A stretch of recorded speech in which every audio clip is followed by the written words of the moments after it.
Chapter 117. This poison isn't fatal, but a hallucinatory poison. The poisoned person will have hallucinations, and finally lose consciousness. Du Xiaofu had learned a lot from Zhen Qingchun. Although this hallucinatory poison was very powerful, it wasn't a problem for him. It was just a little troublesome. Just now, during the inspection, Du Xiaofu learned that the beautiful unconscious woman was also a martial artist. Her cultivation level wasn't weak, and she had already reached the initial stage of the pulsating realm. In terms of cultivation, he wasn't as strong as her. Hallucinatory poison, what should we do? Dai Xingyu seemed to have also heard about hallucinatory poisons. Her worried eyes, which were on the verge of tears, relaxed, but she was still extremely nervous. I want to concoct some antidotes. It shouldn't be a big problem. Du Xiaofu nodded, and said to Dai Xingyu, I want to find a quiet room to concoct the antidotes. Help me guard the door, and don't disturb me. Are you still a spiritual symbol master? Dai Xingyu looked at Du Xiaofu strangely. She seemed extremely puzzled, and asked, I thought you were a martial artist, and those bad guys were no match for you. Du Xiaofu didn't answer Dai Xingyu, and only faintly smiled. Secretly, he naturally hinted the king-scaled monstrous tiger to guard him while he was concocting the antidote. The old house was simple, elegant, and extremely large. It could be seen that it used to be the residence of a rich family, but now it was extremely empty. According to Dai Xingyu, only she and her aunt lived in this old house. In a room that should have been empty for a long time, it was extremely clean. Du Xiaofu had Dai Xingyu and the king-scaled monstrous tiger guard the door, while he sat cross-legged in the room. His hand seals condensed, and a spiritual stove and symbol cauldron condensed in front of him.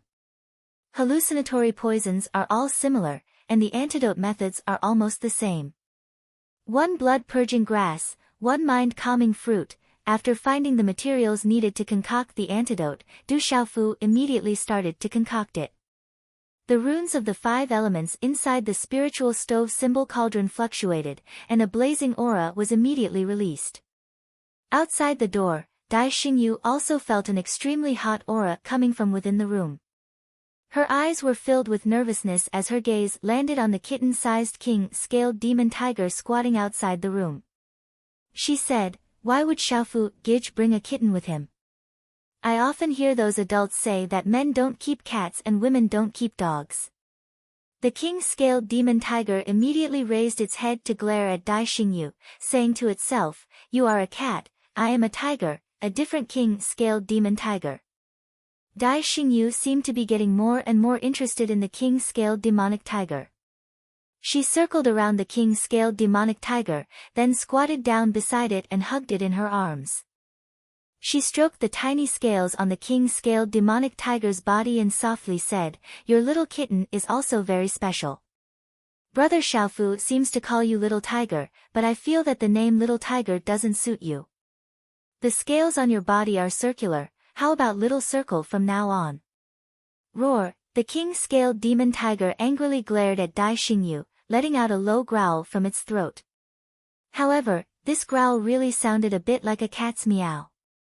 Seeing the response of the kitten in her bosom, Dai Xingyu immediately smiled happily, saying, you agree? Then you will be called Little Circle from now on. The king-scaled demon tiger collapsed.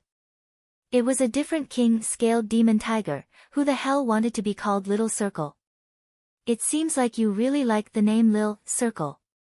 I like it too. It's a nice name, isn't it? Lil Circle. Dai Xingyu praised himself as he hugged the king-scaled demonic tiger. The pitiful king-scaled demon tiger was so obediently held in Dai Xingyu's arms, not daring to reveal its true identity. Time slowly passed. In the room, Du Xiaofu was refining medicine by himself. Only now did he realize that refining medicine was not an easy task. Without Zhen Qingchun by his side, he felt a little uncertain. However, during the refining process, Du Xiaofu didn't make any mistakes. This detoxification liquid wasn't some high-grade product, and actually wasn't too difficult. With his current cultivation as a 3-star talisman master, refining it was much easier. Using his mental energy to sense the changes inside the cauldron, including the temperature, the spiritual liquid, the medicinal ingredients, and so on, Du Xiaofu didn't dare to relax even for the slightest change. If he made the slightest mistake, it could affect the success of the final medicinal liquid. After persevering for several hours, Du Xiaofu finally reached the final step. His mental energy controlled the fusion of the various elixir's medicinal liquids, and then refined and fused them at high temperatures, gradually fusing them into a new type of medicinal liquid. This was also the most difficult step, but Du Xiaofu completed it extremely well. Even if Zhen Qingchun was watching at this moment, she would probably secretly curse him for being abnormal. When the final medicinal liquid was completed, Du Xiaofu put away the cauldron, and the medicinal liquid was immediately collected into a jade bottle that he had prepared beforehand. Last night, at the final step, Du Xiaofu put away the cauldron, and took a deep breath. Although this detoxification liquid wasn't difficult to refine, it consumed a lot of energy, and at this moment, his face looked somewhat pale. Creak. When Du Xiaofu opened the door, it was already late at night, and Dai Xingyu had been waiting at the door all along. When the king-scaled demon tiger in Dai Xingyu's arms saw Du Xiaofu, it immediately revealed an aggrieved expression. It was simply annoyed to death by this little girl's constant mutterings, and its ears were already full of calluses, but it still couldn't stop. Returning to the original room, Du Xiaofu's left hand gently pinched the closed lips of that beautiful girl, opening them. Immediately, those slightly upturned lips were indescribably alluring, as if they were inviting him to kiss them.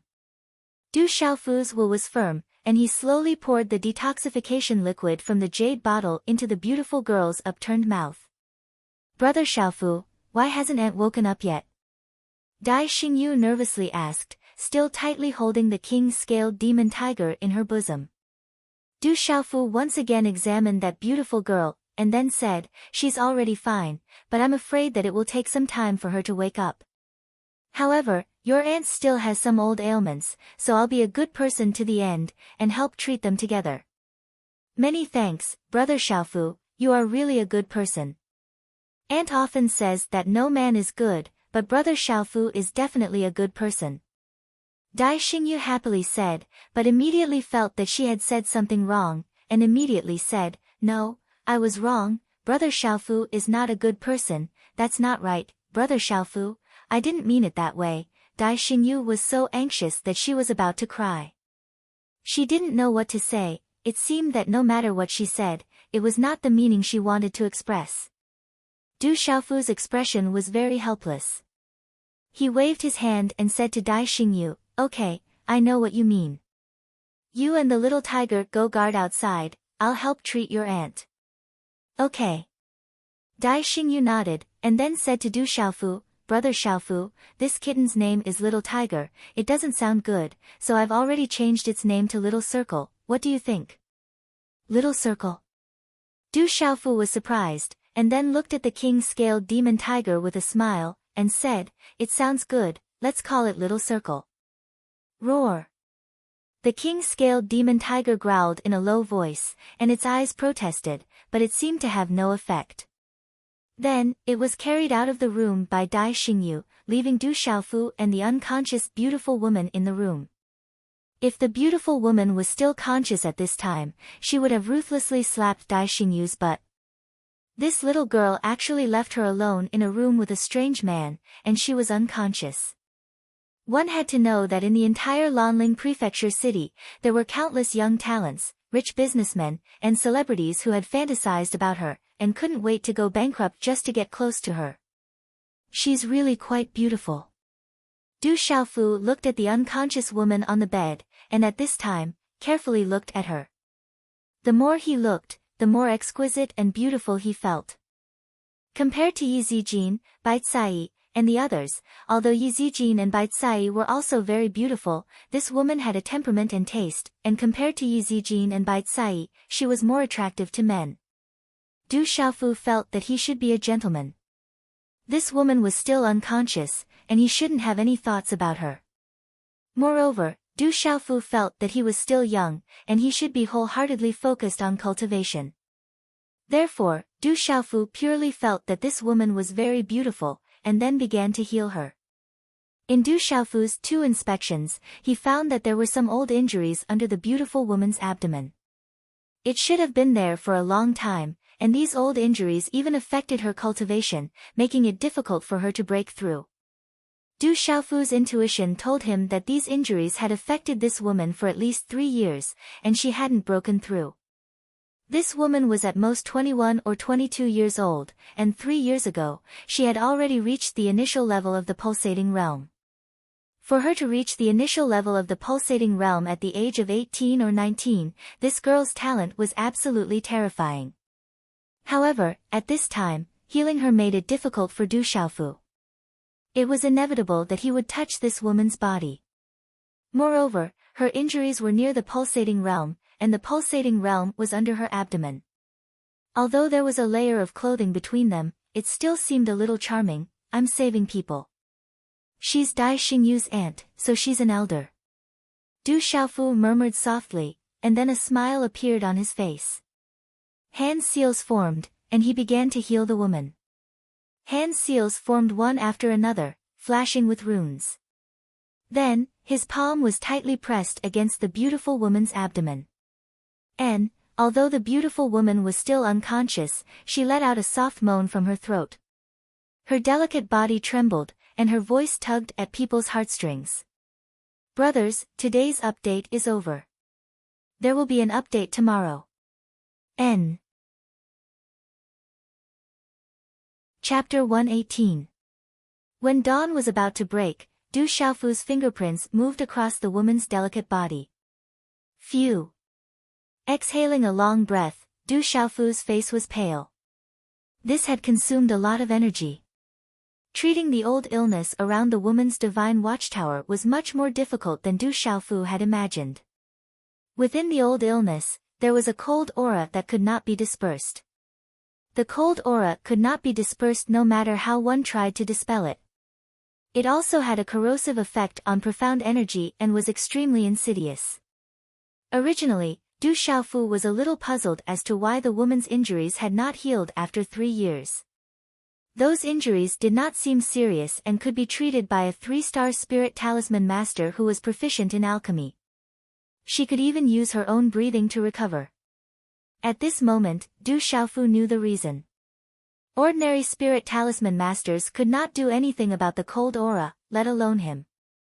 However, Du Xiaofu was practicing the cultivation method of the golden-winged great rocks. This cultivation method was extremely young and tough, and was the natural nemesis of the cold aura.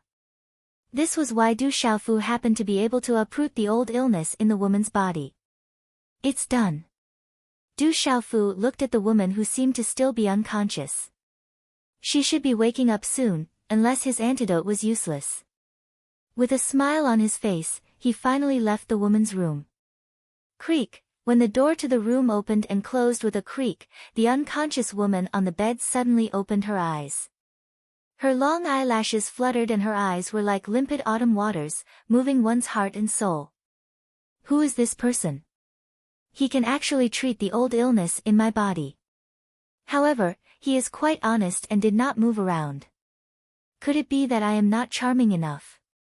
Looking at his back, he seems to be a youth, the woman muttered softly, a slight blush creeping onto her pale cheeks. In fact, she had already been awake for an hour. When she first woke up, she felt a man's hand moving around her delicate body. She was so scared that her heart trembled. She thought that she had finally fallen into the hands of those bastards. However, he immediately felt a wave of yang profound energy enter his body from the spirit gate. It was obvious that it was healing his injuries. That pair of man's hands gently moved around her body, but they were well behaved. They did not have any improper thoughts, nor did they take the opportunity to approach places that they should not approach. However, she was a woman after all. Although she could be considered to be in a brothel, no man had ever been able to get so close to her. As she thought about the man's hands roaming around her body, she could feel warmth flowing through her body wherever they passed. It was as if there was a warm current flowing through her body, especially under her lower abdomen. But, when she thought of this, she felt a strange feeling in her heart. "Brother Xiaofu, how's my aunt?" Seeing Du Xiaofu come out, Dai Xingyu's clear eyes were fixed on him, full of expectation. "She should be fine. She'll wake up in at most 2 to 4 hours. I'll go back and do some breathing exercises first," Du Xiaofu said to Dai Xingyu. "Okay, I'll send Brother Xiaofu to his room," Dai Xingyu said happily. Dai Xingyu said happily. Hearing that her aunt was fine, she felt relieved and smiled happily. "No need, I know the way. You should rest early too," Du Xiaofu said, completely ignoring the fact that he was still a guest here. Roar! The king-scaled demonic tiger finally found an opportunity. It struggled out of Dai Xingyu's embrace and immediately followed Du Xiaofu. It did not want to be ravaged by that girl Dai Xingyu anymore. "Okay, thank you, Brother Xiaofu," Dai Xingyu said happily. Dai Xingyu said happily. She wanted to go and see her aunt, but she was afraid that she would disturb her aunt's recovery, so she skipped back to her room. Night covered the sky, and the vast Lanling Prefecture city was completely shrouded in darkness. The stars in the sky were faintly bright. "Guo, we found the place where that brat is staying." In a luxurious courtyard, a young man with a palm print on his face respectfully said to a young man who was lying in the arms of a woman enjoying a massage, "I sent out many of my father's men, and we finally found the place where that brat is staying." The young man's face was pale. He was originally lying in the arms of a charming woman, and his eyes were slightly closed as he enjoyed the massage. Hearing this, he immediately opened his eyes, and a cold light flashed as he asked, "Did you find out where that brat came from?" "Not yet, it's an old house. He should still be with that girl from the day," the young man immediately replied.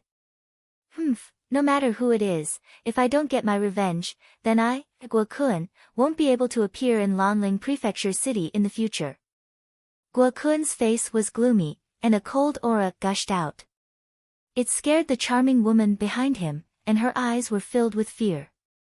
It was as if she was afraid of offending someone she could not afford to offend. The young man with the palm print on his face hesitated for a moment, then he gathered his courage and said, "Guo, that brat's strength seems to be extraordinary. Why don't we ask my father for help?" "Trash, humph." Guo glared at the young man, then coldly snorted and said, "Just a brat, and we have to make such a big deal out of it. Do we want everyone in Lanling Prefecture City to know how useless we are? Should I ask my father to deal with that brat?" "Guo is right, I was wrong." The young man was embarrassed, as if he was afraid that he would be slapped again. "If we can't even find a way to deal with that brat, then it can only mean that we are trash." Guo sat up, and a trace of cold arrogance appeared in his eyes, then he said, "I'll go find He-jun and ask him to do it. I think it's enough." "Yeah, find He-jun, he will definitely be able to deal with that brat." The young man's face was filled with joy. "Who?" In the room, Du Xiaofu stopped his practice and let out a long breath. After a few hours of meditation, he recovered quite a bit. Walking out of the room, Du Xiaofu stretched his body. In the morning, he took a deep breath of the fresh air in the courtyard, and he felt refreshed and full of energy. Roar!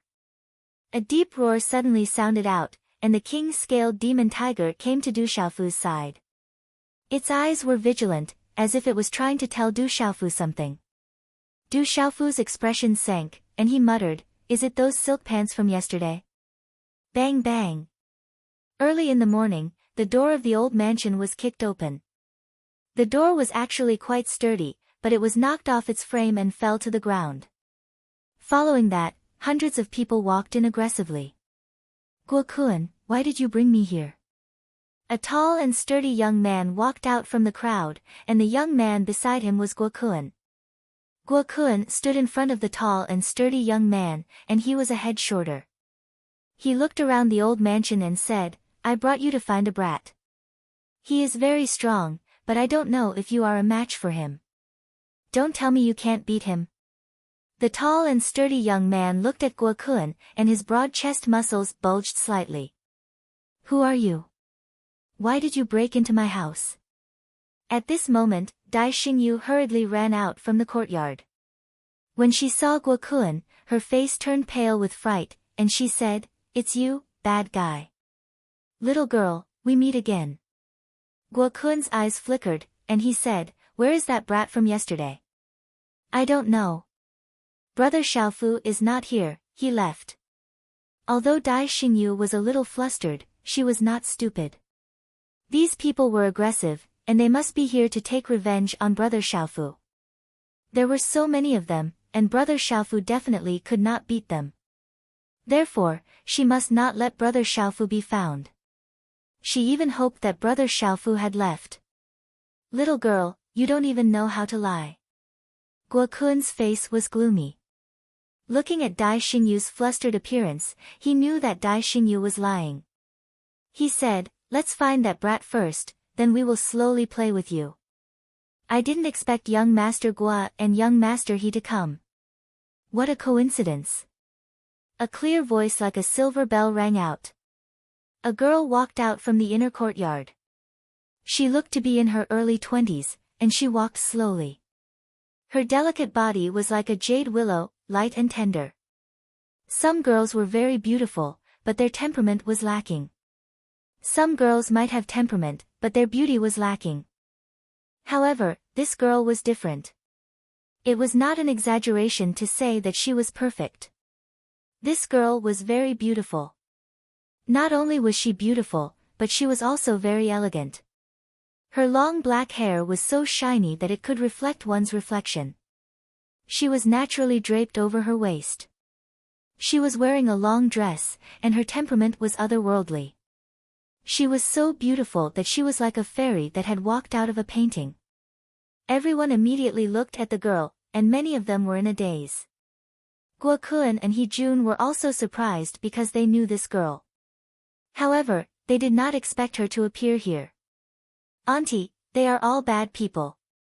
They even bullied me yesterday. If it wasn't for Brother Xiaofu, I wouldn't have been able to come back yesterday." When Dai Xingyu saw this girl, she immediately hid behind her timidly. Then, she thought of something and said in surprise, "Auntie, are you all right?" "That's great. You scared me to death. I didn't know what to do. Luckily, I met Brother Xiaofu." "All right, I'm here. There's no need for a handkerchief." The girl patted Dai Xingyu's hair. Then, she looked at Guo Kun and the rest. How could she not know who they were? "Miss Yuru, why are you here? Is this little girl your?" Guo Kun was surprised. His gaze fell on the girl. He could hear that the little girl seemed to be calling Murong Yuru auntie. "This is an old house that I bought a long time ago. Xingyu is my elder sister's daughter. My elder sister and I have a big age difference, so the age difference between Xingyu and me is small." Murong Yuru's eyes were like water as she looked at Guo Kun, He Jun, and the rest. Then, she said, "Young Master Guo and young Master He came here so aggressively. Could it be that someone has offended the two of you?" Chapter 119. It's a boy called Du Xiaofu. "Since this is Miss Yorua's home, I'll give you face. I only need to take that boy away," Guo Kun said to Miss Yorua. Guo Kun said to Murong Yorua. Suddenly, he became very elegant and even a little passionate. Murong Yorua frowned inwardly. She knew these people's identities and their power. They could do whatever they wanted in a place as big as Lanling Prefecture City.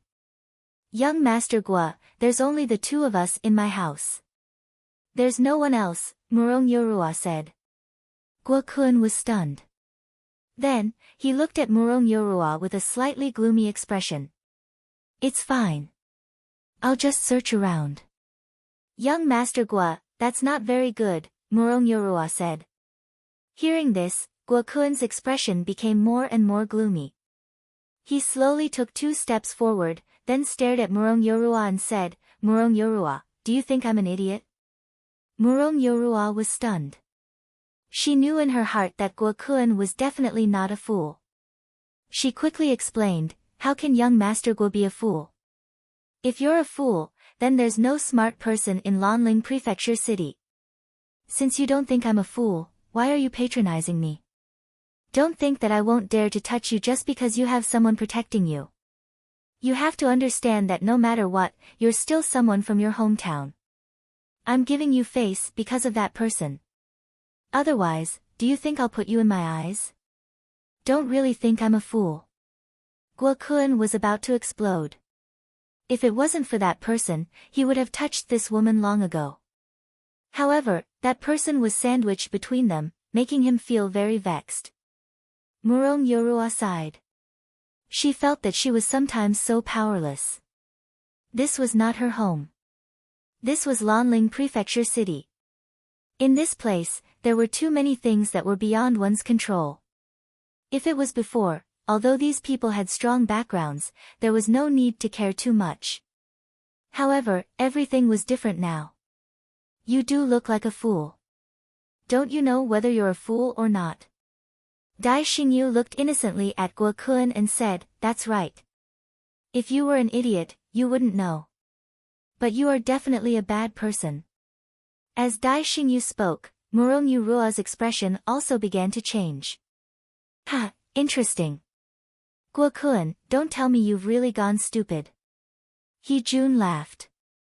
Seeing Guo Kun being scolded by a little girl, he had no reason not to laugh. This made his mood very good. Little girl, come over here. Guo Kun's face darkened. He would deal with anyone who laughed at him, but He Jun laughed at him, so he could only vent his anger on Dai Xingyu. Young Master Guo, that's not what Xingyu meant. Murong Yorua continued to explain. She didn't expect Xingyu to speak so bluntly.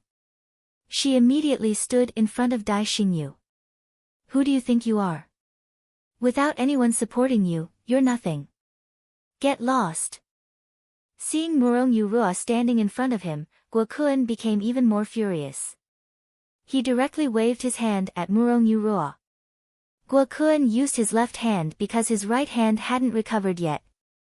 In fact, it wouldn't recover completely in a short period of time. Bang! A deep sonic boom rang out. A faint golden light surged out. Then, Guo Kun's body was directly sent flying. At this moment, He Jun's gaze moved. There was a trace of surprise in his eyes. Chi! A purple-robed youth with a wild cat by his side appeared in everyone's line of sight. He had a resolute face and sharp eyes. He was only 16 or 17 years old, but his eyes were filled with a gaze that made one's heart tremble. Murong Yorua curiously looked at the purple-robed youth who suddenly appeared. Her long eyelashes fluttered, and her eyes were like water. She knew that Guo Kun's strength wasn't ordinary. He was at the Pulse Realm and Profound Realm. He was stronger than her. Of course, she had never publicly revealed that she cultivated the martial way in the past 3 years. However, this purple-robed youth was actually able to force Guo Kun back in one move. It was enough to show how strong he was. Murong Yorua could also tell that this purple-robed youth was the youth who had helped her heal yesterday. However, this was the first time she had seen this youth's appearance. He was 16 or 17 years old, younger than her. However, his face was resolute, and the gaze in his sharp and deep eyes made her feel that this youth was different from Guo Kun and the others. Big brother Xiaofu. After seeing Du Xiaofu, Dai Xingyu immediately went to Du Xiaofu's side with a happy and worried expression. She said, "These bad guys are here again." Du Xiaofu's expression eased a little.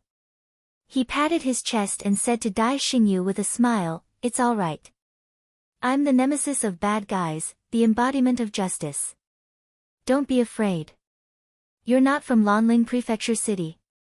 Murong Yorua looked at Du Xiaofu with a frown. "I'm not." Du Xiaofu's gaze finally landed on Murong Yorua. Although he already knew that she was a very beautiful woman yesterday, it felt different when she stood in front of him. Under her long eyelashes, her eyes glowed with spiritual light.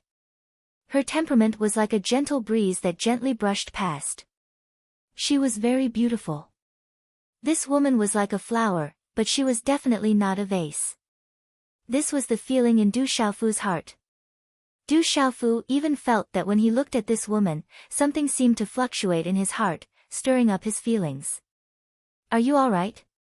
Du Xiaofu then said a few more words to the woman in front of him. It was as if he should say a few more words to this woman. I'm fine. Thank you. Murong Yurua looked at Du Xiaofu with some gratitude in her eyes. But then, for some reason, a blush crept onto her cheeks. She remembered that it was this young man who had moved his hands up and down her body. Although he was extremely well behaved, he had still moved his hands up and down her body where no man had ever touched her before, even though they were separated by her clothes. What am I thinking? Why would I think that? This young man is only 2 or 3 years older than Xingyu. Murong Yurua said to herself in her heart. Suddenly, the blush on her face faded a lot. That's good. Du Xiaofu nodded. He felt very relaxed and comfortable talking to the woman in front of him. After Guo Kun was forced back again, he raised his head and looked at Du Xiaofu, who had suddenly appeared. He wasn't surprised, but a chill flashed in his eyes. He looked at the burly He Jun beside him and said, He Jun, it's this kid. I'm afraid you're not his match. When the wolf-like guards saw that the 2 young masters didn't give them any orders, and that the other party was very powerful, they naturally wouldn't rush to get beaten up. He's indeed very strong. You deliberately asked me to help you deal with him, right?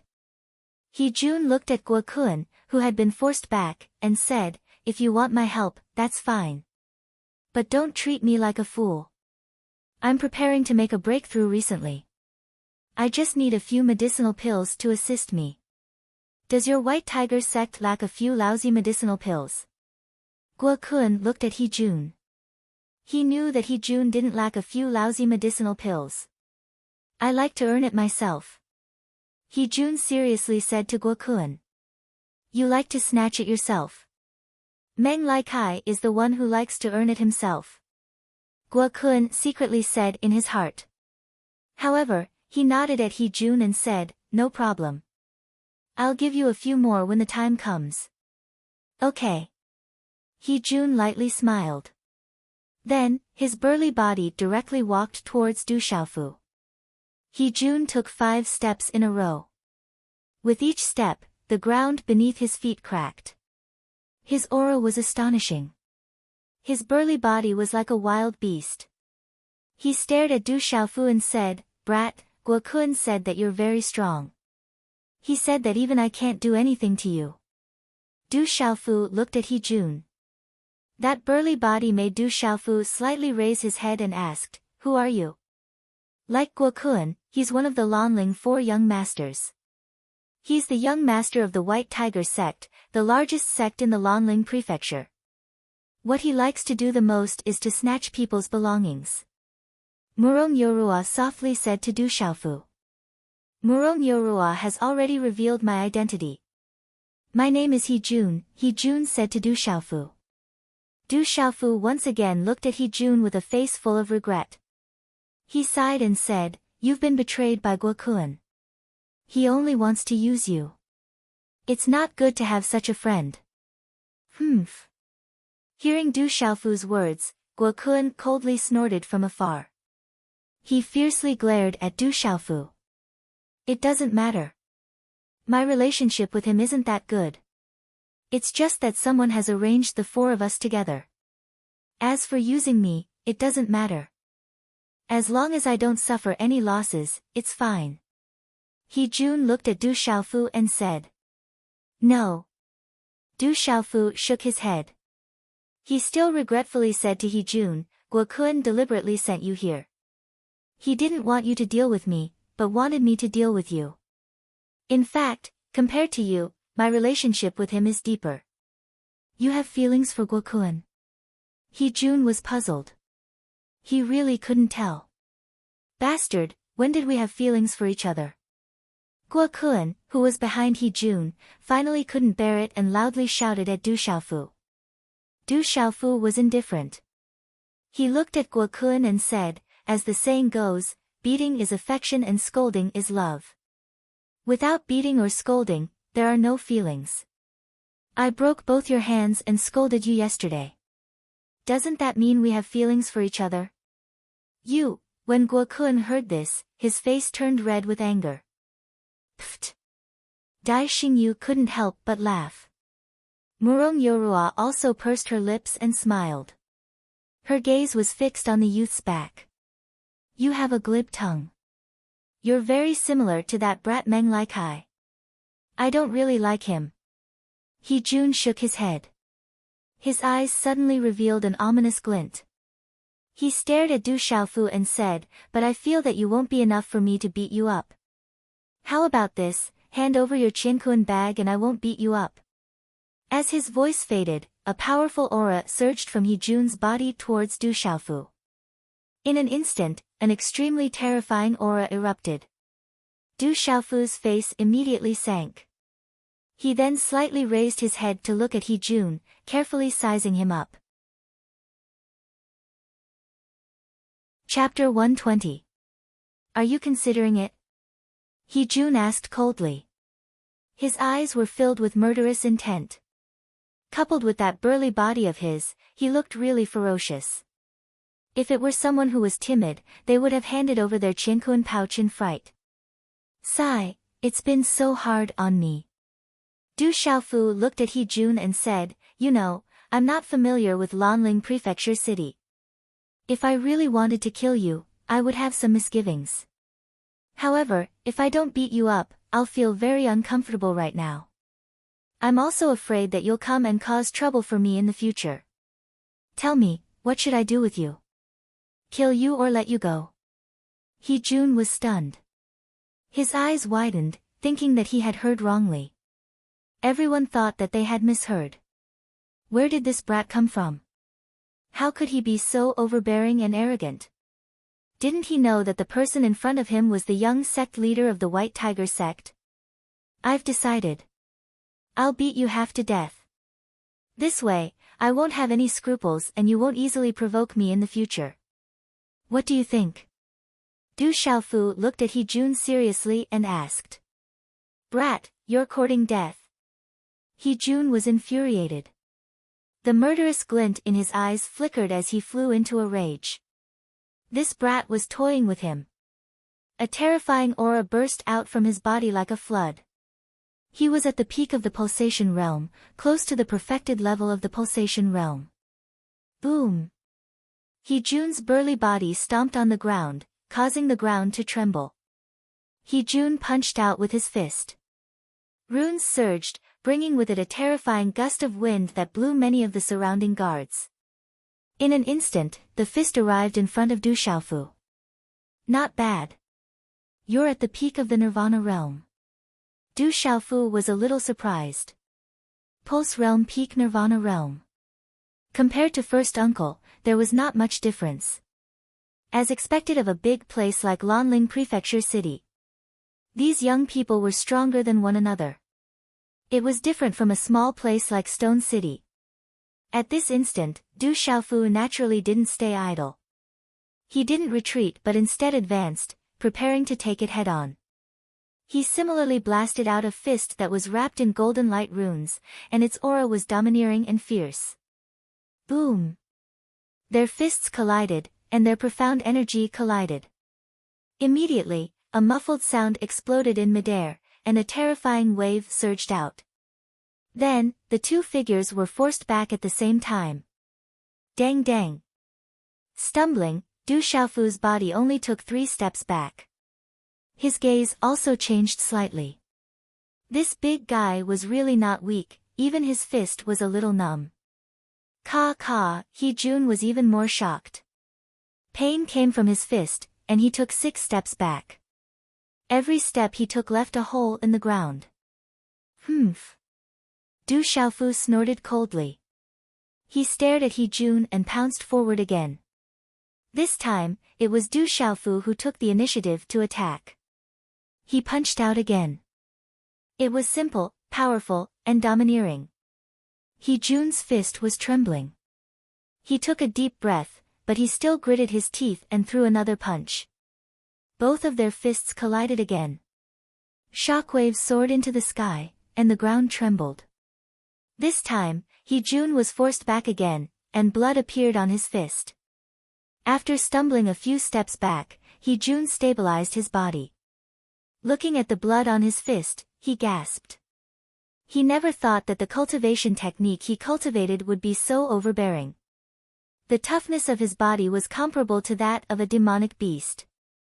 However, the young man on the other side was obviously younger than him. Even his fist was smaller. However, the toughness of his fist was something that even he couldn't contend against. I don't believe it. Hee-jun refused to admit defeat. Among his peers, he had never seen anyone who could contend against the toughness of his body. He condensed a hand seal, and his body was enveloped in a layer of yellow rune energy. Then, he pounced towards Du Xiaofu. Du Xiaofu's eyes moved, and a smile appeared in his eyes. If they were to compete with martial techniques, with Hee-jun's pulse realm cultivation at the peak of the Nirvana realm, it wouldn't be easy for him to deal with him. He might even have to fight with his life on the line. After all, his cultivation level was still far from Hee-jun's. If he could break through to the pulse realm soon, it would be much easier for him to deal with Hee-jun. However, Du Xiaofu wasn't afraid of Hee-jun at all if they were to compete with the strength of his body. His cultivation of the body had already reached the stage where he could cleanse his bones and cleanse his marrow. In addition to all kinds of refinement of his body, Du Xiaofu knew that the toughness of his body had always been his advantage. It was an absolute advantage. Boom! Du Xiaofu moved. Just as Hee-jun's burly body pounced towards him, golden runes surged out from his body again. In an instant, his aura suddenly became overbearing. It was as though he was a real demonic beast in human form. Accompanied by a dazzling light, under everyone's shocked gaze, including Hee-jun's, his body collided with Hee-jun's. Colliding with each other with their bodies was a powerful collision. It was like a cannonball, and it was stupefying. Bang!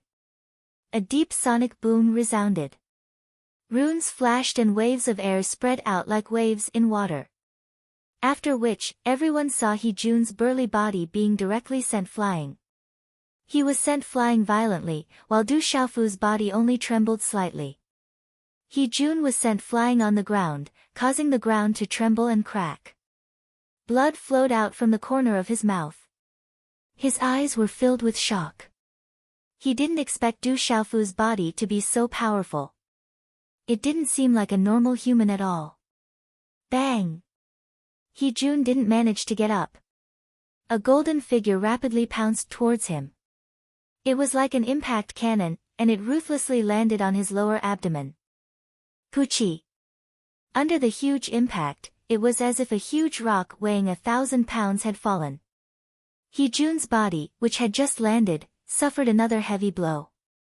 A mouthful of blood spurted out from his mouth. I already said that it was Guokun who asked me to take care of you. Du Xiaofu directly sat down on Hee-jun's lower abdomen. Then, his fists fell down like rain. One after another, his fists pounded on Hee-jun's chest like beating drums. Poochie! How could the pitiful Hee-jun withstand Du Xiaofu's terrifying attacks? Mouthful after mouthful of blood spurted out from his mouth. It was a horrible sight to behold. Young sect leader, many of the people who were following him recovered from their shock. They shouted loudly and immediately pounced towards Du Xiaofu. If anything happened to their young sect leader, they would definitely be in trouble when they returned. Whoever dares to come forward, I will cripple him. Du Xiaofu lifted his head. A claw print was directly placed on Hee-jun's throat. He didn't seem to be joking at all. Brat, stop it. How dare you hurt our young sect leader? Our White Tiger sect won't let you off. More than a dozen White Tiger sect disciples surrounded him. They didn't dare to take even half a step forward. Since you are already hurt, I will hurt you even more. I hate it when people threaten me. As Du Xiaofu spoke, his expression didn't change. His heart didn't skip a beat, and he ruthlessly landed another punch on Hee-jun's chest. The pitiful Hee-jun could only allow himself to be trampled on by Du Xiaofu at this moment. "Brat, let go of our young sect leader. We won't threaten you. As long as you let go of our young sect leader, everything is negotiable." One of the smarter White Tiger sect disciples immediately said to Du Xiaofu. His expression changed drastically. "Everyone, give me your Qianquan bags. Otherwise, I will destroy him." Du Xiaofu turned his gaze and looked at the dozen White Tiger sect disciples. He continued to place his claw print on Hee-jun's neck. The dozen White Tiger sect disciples looked embarrassed. Almost all of their savings and treasures were kept in their Qianquan bags. If they gave it away, it would be equivalent to them going bankrupt. Is your young sect leader's life not as important as your Qianquan bags? It seems like your young sect leader is only SOSO in your hearts. Du Xiaofu smiled and landed another punch on Hee-jun's chest. At the same time, he said, "If you think about it for one more breath, I will give him one more punch. We will give it to you. We will give it to you." The few White Tiger sect disciples who were the leaders immediately agreed. However, they looked like they were about to cry. In their hearts, they were probably cursing Du Xiaofu's 18 generations of ancestors. This was simply too vicious. He was simply trying to sow discord. If they did not hand over the Cosmos sack, not to mention whether or not this brat would really kill the young sect master, the young sect master would definitely not let them off in the future if he continued to throw punches at them. However, we only have 5 Qianquan bags. The other disciples don't have any Qianquan bags. The few White Tiger sect disciples who were the leaders said to Du Xiaofu. Not everyone had a Qianquan bag. Only 5 Qianquan bags out of the dozen of them. At this moment, their hearts were all broken. That's more like it. Du Xiaofu smiled. He then turned around and said to Dai Xingyu, who was standing behind him with a shocked expression, "Xingyu, go and keep the Qianquan bags." Okay. At this moment, Dai Xingyu's mind seemed to be a little blank. He actually nodded his head. Then, he quickly ran in front of the few White Tiger sect disciples and kept the 5 Qianquan bags. "And yours." Du Xiaofu was very satisfied. He then searched Hee-jun's body. In the end, he also took out a Qianquan bag and kept it skillfully. Then, he patted Hee-jun's chest and said, "You're quite sturdy. It's just that you can't take a beating." Pfft. This time, Hee-jun was so angry that he spat out a mouthful of blood. In the entire Lanling Prefecture city, he was always the one who robbed others. However, today, he was robbed by someone else. Moreover, he was severely beaten up. What angered him the most was that this brat didn't seem to care about him at all. It was as if he hadn't had his fill of beating him up. "Don't be agitated. I already said that it was Guokun who harmed you."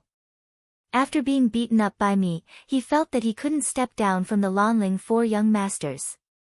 In the future, he will feel that he is inferior to all of you. Therefore, he purposely dragged you into this. Now that you have been beaten up by me, he will have a companion.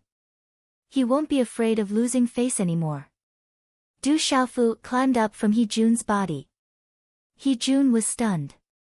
He suddenly felt that Du Xiaofu's words made sense. Guokun purposely harmed him. Guokun didn't just want to use him to teach Du Xiaofu a lesson. Instead, he wanted to use Du Xiaofu to teach him a lesson. I'm a little late for the second night watch period. The next chapter will take an hour and a half. Xiao Yu is working hard to write. Chapter 121. Seeing that Hee-jun was moved, Du Xiaofu enthusiastically helped Hee-jun up. What shocked everyone the most was that Du Xiaofu even took out a pill and stuffed it into Hee-jun's mouth. He said regretfully, "This is a healing pill. You were beaten up quite badly by me. I'm sorry, I really didn't want to hit you. If it wasn't for Guokun, I wouldn't have hit you." Hee-jun glared at Du Xiaofu. No one knew what he was thinking, but it was obvious that his face was conflicted and his eyes were twitching. He knew that this brat had beaten him up, but he could still act like a good person without batting an eyelid. This brat was too shameless. He was even more shameless than Guokun.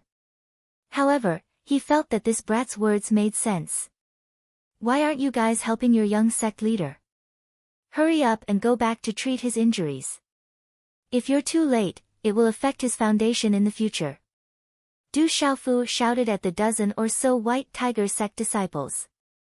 He Jun was already unable to stand up after being beaten up by Du Xiaofu's punches. Young sect leader, hurry up and help the young sect leader. The dozen or so White Tiger sect disciples regained their senses and were stunned for a moment. Then, they crowded around and helped the young sect leader up before leaving. They didn't want their young sect leader to fall into the hands of this fickle fiend. Before He Jun walked out of the door, he glared fiercely at Guokun. It was obvious that he felt that Du Xiaofu was shameless, but what he said made sense. Guokun's eyes twitched as he looked at Du Xiaofu with an ugly expression. Then, he said, Du Xiaofu, we'll meet again. As soon as he finished speaking, Guokun turned around to leave. He Jun had already left with such injuries, so there was no point for him to stay. Although he had brought a dozen or so people with him this time, he was afraid that they wouldn't be able to do anything to that terrifying brat even if they surrounded him. Hence, there was no need for him to stay. After the fight with He Jun just now, he knew how terrifyingly powerful that brat was. Did I say that you can leave? An indifferent voice rang out with a hint of coldness. Guokun turned his head around and stared at the owner of the voice, Du Xiaofu. At that moment, he could feel the coldness surging out of the man's eyes under his sharp brows. It was true coldness. What are you trying to do? If you dare touch me, you won't be able to fly out of Lanling Prefecture City even if you grow wings. Guokun stared at Du Xiaofu. He didn't know why, but the coldness in Du Xiaofu's eyes made his heart tremble. This was a feeling he had never felt in the Lanling Prefecture City. He was starting to regret that he didn't bring any experts with him this time. Muro Myorua, who had been surprised all this time, seemed to want to say something when she saw that Du Xiaofu still wanted to deal with Guokun. However, she immediately held back. There was a bitter smile on her face. Since he dared to deal with He Jun, it didn't matter if Guokun was added to the mix. Perhaps he also had a powerful background, so powerful that he didn't need to fear a force like the White Tiger sect. Du Xiaofu did not reply because there was no need for him to do so. Just as Guokun finished speaking, his figure had already appeared in front of Guokun like a bolt of lightning. Guokun had actually discovered Du Xiaofu, but his injuries from yesterday had not healed, and his left hand was almost crippled to the point that it could not move for the time being. Therefore, it was difficult for him to put up any resistance, and he could only hastily retreat as his expression changed. Bang! However, Du Xiaofu's speed was much faster than his. A fist ruthlessly landed on Guokun's chest. Guokun's body was sent flying. However, before his body could even land on the ground, Du Xiaofu pounced on him and kicked him even further away. The kick caused Guokun's mouth to drip with blood. Slash! Just as Guokun's body was about to land on the ground, Du Xiaofu's devil-like figure appeared again. He lifted Guokun's feet with both hands and lifted Guokun's body above his head like a sandbag. Then, he ruthlessly slammed Guokun onto the ground. Bang, bang, bang. After 3 consecutive slams, the ground rumbled loudly. Guokun was thrown so hard that he couldn't even scream. His head was bleeding profusely and his bones were broken. I will punish you on behalf of justice. When the 4th slap came, Du Xiaofu didn't throw Guokun onto the ground. Instead, he threw him like a stone and ruthlessly flung him across the courtyard. Then, Guokun's body flew out of the courtyard. No one knew how far he was flung and where he landed in the end. However, one could hear the rumbling sound of the ground trembling from the fall. Remember this. The next time you provoke me, I will take your life. Du Xiaofu said loudly. After doing all this, he clapped his hands and another qiankuan pouch appeared in his hand. Then, he very naturally kept it in his arms as if it was a matter of course. Young Master Gua, in the courtyard, the dozens of people immediately ran out in shock. They didn't know whether their master was dead or alive. They didn't even know where he had flown off to. What else could they do? Moreover, none of them believed that they could be thrown so many times by that terrifying young man without dying. Dai Xingyu's mouth was wide open and her body trembled slightly. Obviously, she was a little frightened. Murong Yorua's eyes flashed with a strange light before she regained her calmness. I'm sorry. It seems that you need to move to another place. Du Xiaofu looked at the woman and said. His gaze was a little embarrassed.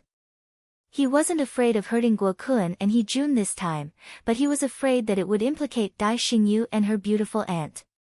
There's no need for that. No matter what Guo Kun and He Jun do, they won't make things too difficult for me. Murong Yorua looked at Du Xiaofu and said, what are you going to do?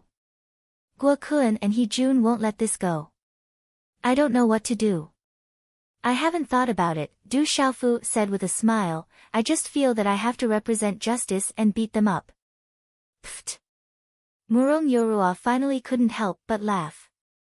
She wanted to laugh, but she couldn't in front of Guo Kun and He Jun. But now, she finally couldn't help but laugh. Brother Xiaofu, your qiankuan pouch. Dai Xingyu came in front of Du Xiaofu and handed the 5 qiankuan pouches she had obtained from the White Tiger sect's disciples to Du Xiaofu. Her little heart was still thumping. She was so scared that she hadn't completely recovered from her shock. I'll give it to you. Maybe you'll really have to find another place to stay when the time comes. Du Xiaofu said to Dai Xingyu. This little girl seemed to be relatively poor. If they were to change places, she probably wouldn't have any money. Back then, she had to sell her ancestral heirloom for 1,000 cultivation coins. Even if you give me this qiankuan pouch, I won't be able to open it.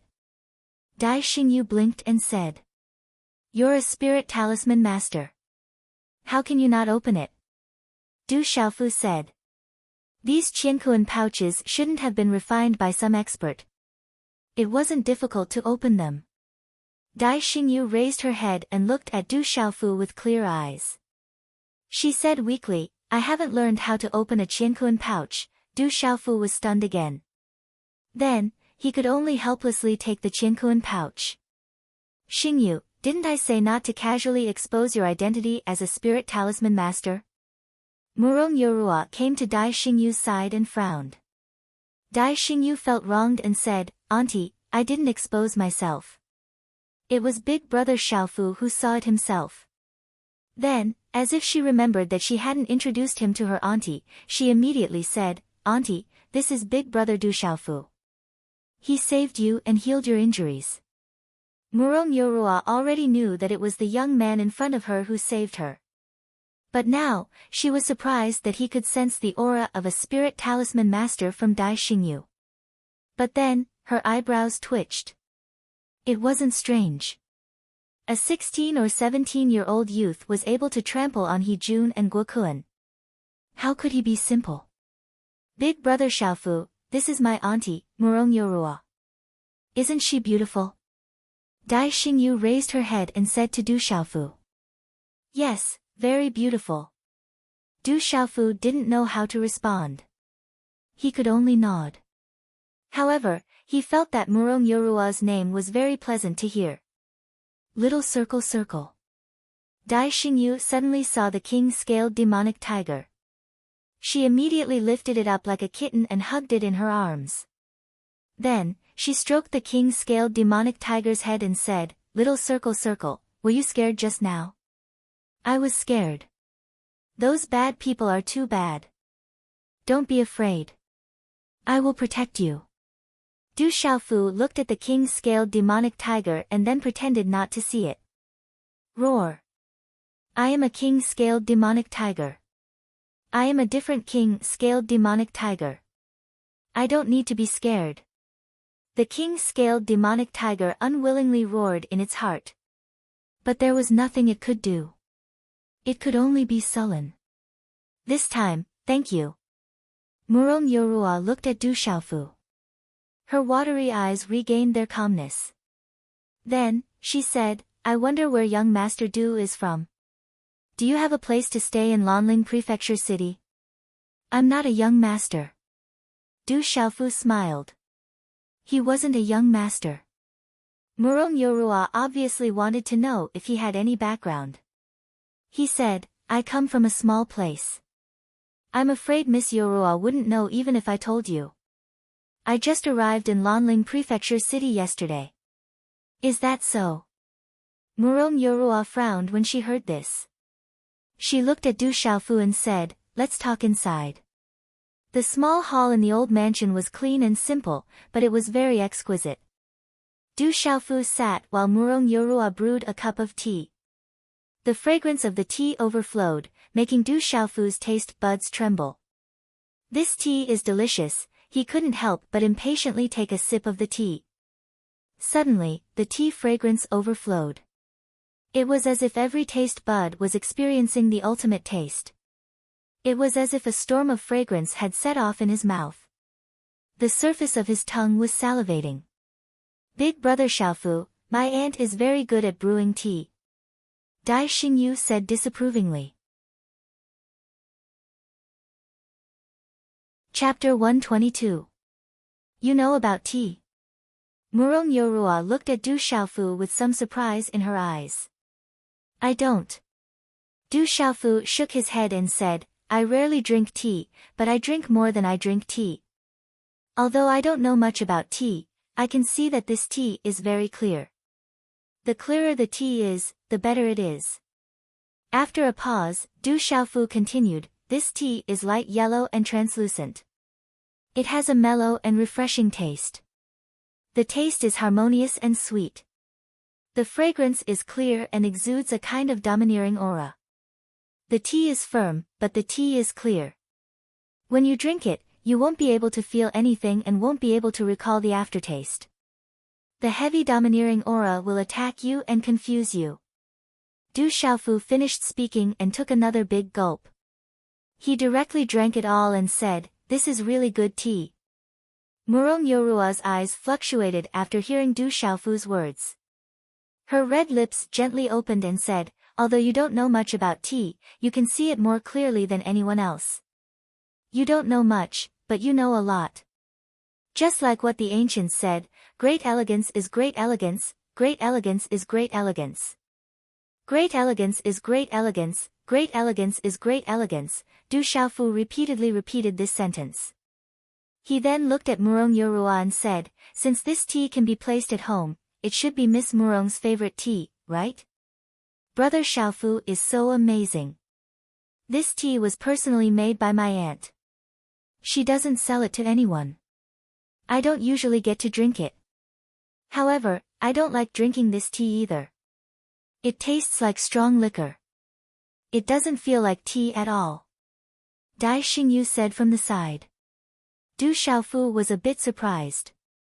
He looked at Murong Yorua and said, I didn't expect Miss Murong to know how to make tea. I wonder if this tea has a name. It's called Phoenix. Murong Yorua hesitated for a moment before adding, you are the first to know the name of this tea. Phoenix, a good name. It is very suitable for this tea. Du Xiaofu softly said. You guys talk, I'll go play with little circle. Dai Xingyu felt that he couldn't get a word in edgewise, so he left the hall with the king-scaled demon tiger in his arms. The king-scaled devil tiger's eyes were filled with despair. It looked at Du Xiaofu for help, but Du Xiaofu pretended not to see it.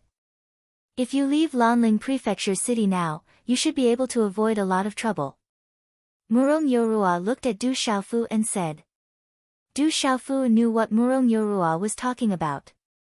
He shook his head and said, I just arrived at Lanling Prefecture City yesterday. I still have some unfinished business. I will only leave when I'm done. Murong Yorua looked at Du Xiaofu. After a while, she said softly, how about this? I'll think of something. I hope it works. As long as you don't cause any trouble.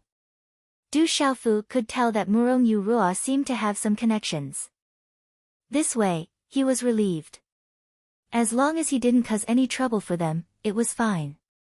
Then, he asked Murong Yurua, Miss Murong, what is the background of the Lanling fourth young master? The Lanling four young masters are four young men in Lanling Prefecture City. However, their backgrounds aren't ordinary. Their backgrounds are enough to cover the entire Lanling Prefecture City. You've already met Guo Kun and He Jun. The other two are called Meng Laikai and Han Xian. Murong Yorua said to Du Xiaofu. Du Xiaofu then found out from Murong Yorua that the forces behind the Lanling four young masters were indeed powerful. There were countless forces of various sizes in the Lanling Prefecture City. However, the top forces among them were the White Tiger Sect, the Old Garden, and the Equipment and Treasure Trading Company. The White Tiger Sect was the biggest force in Lanling Prefecture City. They had as many experts as there were clouds in the sky. They were powerful and controlled many of the black markets in Lanling Prefecture City. The treasure merchant was one of the top merchants in Lanling Prefecture City. It was rumored that their wealth could rival the prefecture city. The Old Garden was a place of romance. However, no one would think that the Old Garden wasn't big because it was the most bustling and lively place in the entire Lanling Prefecture City. The expenses were expensive and those who could enter the Old Garden were all symbols of status. It was said that only members could enter. Just a membership card alone would cost at least 100,000 cultivation coins. Among the Lanling four young masters, Guo Kun was the young master of the treasure merchant. He Jun was the young master of the White Tiger Sect. Meng Laikai was the young master of the Old Garden. Lastly, Han Xian was the young master of Lanling Prefecture City. It wasn't inappropriate for these four young men to be called the Lanling four young masters. The main reason why the people of Lanling Prefecture City called them the Lanling four young masters was because the four young men were loathed by the entire city. Guo Kun was lustful and would often snatch women on the streets. As long as they were beautiful, he would snatch them first. He Jun liked to fight and snatch things. He would often start a fight whenever there was a disagreement. It was said that behind He Jun was Han Xian. When the two of them joined forces, most of the merchants in Lanling Prefecture City had received protection fees. To put it bluntly, they had been extorted. Meng Laikai was a little gentler. He only did business and indeed had a business mind. As long as he was involved in a business, there would be no business that wouldn't make money. However, what made people angry was that as long as Meng Laikai saw other people's business making money, he would forcefully intervene and kick them out. As long as it was his business, no one else was allowed to touch it. As expected of the Lanling four young masters. Du Xiaofu smiled after learning the identities of the four young men. Murong Yorua looked at Du Xiaofu. Her purple dress made her look even more otherworldly. She said, if you want to leave Lanling Prefecture City now, you might still be able to make it. No, I still have some things to do. Du Xiaofu got up and planned to leave. Then be careful. I'll go think of a way. I hope I can help, Murong Yorua said to Du Xiaofu. Du Xiaofu left the old mansion. However, in order to ensure the safety of Dai Xingyu and Murong Yorua, he secretly instructed the king-scaled demon tiger to accompany the two women. He walked into Lanling Prefecture City alone. The bustling streets were extraordinarily lively. The degree of prosperity was breathtaking. Du Xiaofu went to find the Lanling Prefecture City's mansion master. To be able to beat up Guo Kun and He Jun in Lanling Prefecture City, Du Xiaofu wasn't stupid. He definitely had some backing. And the backing Du Xiaofu was naturally the Lanling Prefecture City's mansion master. Since his drunkard father said that he knew the Lanling Prefecture City's mansion master, Ouyang Ling, it meant that their relationship wasn't bad. As the Lanling Prefecture City's mansion master, it shouldn't be a problem for him to take care of him. Du Xiaofu believed in his drunkard father's vision. Du Xiaofu wasn't worried about himself. He could just leave after beating up Guo Kun and He Jun. However, he had to consider Dai Xingyu. Perhaps it was because he knew that he had a younger sister. When he saw Dai Xingyu, Du Xiaofu thought of his younger sister that he had yet to meet. Xiao Jing, walking on the street, Du Xiaofu murmured. His younger sister's name was Xiao Jing. It was a pretty name. She should be a very pretty girl. However, his younger sister was a heavenly venerate. She would definitely be extraordinary. Thinking of this, Du Xiaofu didn't feel jealous. Instead, he felt proud. That was because that was his younger sister. Her twin sister. Lanling Prefecture City. It was located in a rather quiet place in the Lanling Prefecture City. It was deep in the palace and the courtyard was deep. Just the tall and thick walls alone were enough to make one sigh. In fact, it wasn't difficult to find the residence of the Lanling Prefecture Master in Lanling Prefecture City. Just ask anyone and you'll probably find out. However, just because anyone could find the residence of the Lanling Prefecture City's mansion master, it didn't mean that anyone could meet him. How could anyone be able to meet a feudal lord of a region just because they wanted to? Du Xiaofu was like that now. He couldn't enter the Lanling Prefecture City at all. Standing in front of the grand entrance of the Lanling Prefecture City, there were two stone lions prostrating on the left and right. Du Xiaofu could feel an indescribable aura in the calm Lanling Prefecture City.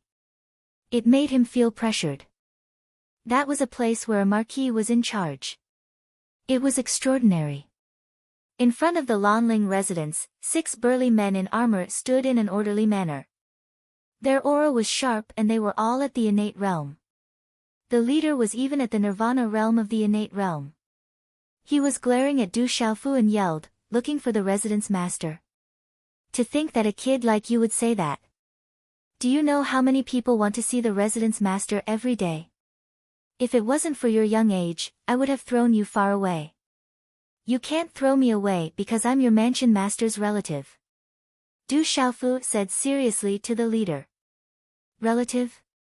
Brat, do you know how many people pretend to be the manor head's relatives in front of me every day? Little guy, hurry up and leave. Go to wherever it's cool. The burly man waved his huge fist in front of Du Xiaofu's eyes and said, Do you believe that I won't beat you up? Du Xiaofu was helpless. It seemed like many people were using this method. He turned his gaze and said to the burly man, You must have been working in the Lanling Prefecture City for a long time, right? The burly man stopped waving his fist. With pride, he said, Of course, I've been working in the Lanling Prefecture and following the mansion master. I often see him. But you haven't been promoted for a long time, definitely a long time. Many people with similar strength as you have been promoted, right? They even got some benefits and their strength increased by a lot. Du Xiaofu said seriously to the burly man. How do you know? The burly man looked at Du Xiaofu suspiciously, but then he felt that something was wrong. He puffed up his chest and said, Brat, what do you know? Don't talk nonsense. I originally wanted to give you a few pointers, but since you're not interested, then forget it. Sigh. Du Xiaofu sighed slightly. His face revealed a look of regret, and then he turned around to leave. Hey! The burly man gritted his teeth and called out to Du Xiaofu, Brat, why don't you tell me? I'll treat it as a way to relieve my boredom. 5:00, thank you to many brothers for your tips, thank you. Xiao Yu continued to write. About 2 hours later. Chapter 123. Du Xiaofu turned around and looked at the burly man. You didn't get the chance to be promoted, so you definitely don't know how to do things. Actually, how did Du Xiaofu know about this burly man? It was all a conjecture. A mysterious Xiantian realm cultivator who could only guard the door, even if he was just a small leader, was definitely not an important person. Looking at this burly man's age, it was obvious that he had been working in Lanling Prefecture for a long time, or he wouldn't have been able to become a small leader. Thinking about it carefully, it was actually something that everyone could have guessed, but now that the burly man was listening, it was naturally different. As the saying goes, the onlooker sees the game more clearly than the person directly involved. What do you mean? The burly man looked at Du Xiaofu and said, if what you said today makes sense, I'll let it go, but if it's nonsense, I'll definitely give you a good beating today. A fortune teller can fool you for 8 to 10 years, but I can see the effect today. Whether I'm lying or not, you'll know soon enough. Du Xiaofu smiled and said, just take today's matter as an example, you really don't know how to do things. What do you mean? The burly man's eyes widened, wondering if this kid was trying to trick him.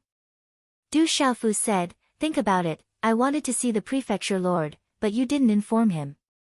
What if I really was the prefecture lord's relative? Then, wouldn't you be in trouble? I definitely won't let you off. After a pause, Du Xiaofu continued, if I'm a liar, can't you just come out and beat me up again? You won't lose out, so why didn't you inform him? If I see the prefecture lord, maybe I'll be happy and say a few good words for you, saying that you know how to do things, and that you're smart.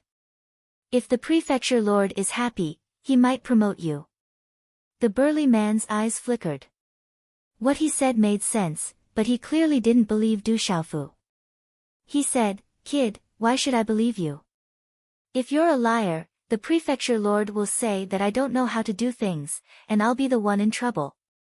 With this, Du Xiaofu took out a sword from his qiankuan bag.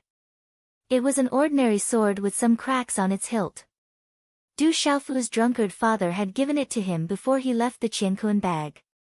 He said that he could give it to the Lanling Prefecture's mansion master, Ouyang Ling. Du Xiaofu handed the sword in his hand to the burly man and said, this is the token.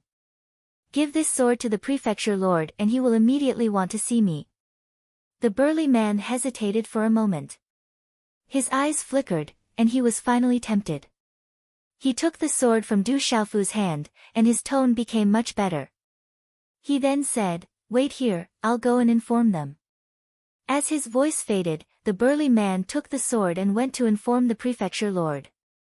Before he left, he secretly signaled the other 5 burly men to watch Du Xiaofu, as if they were afraid that Du Xiaofu would take the opportunity to slip away. Du Xiaofu stood outside the gate, and his eyes flickered. He was a little uncertain in his heart.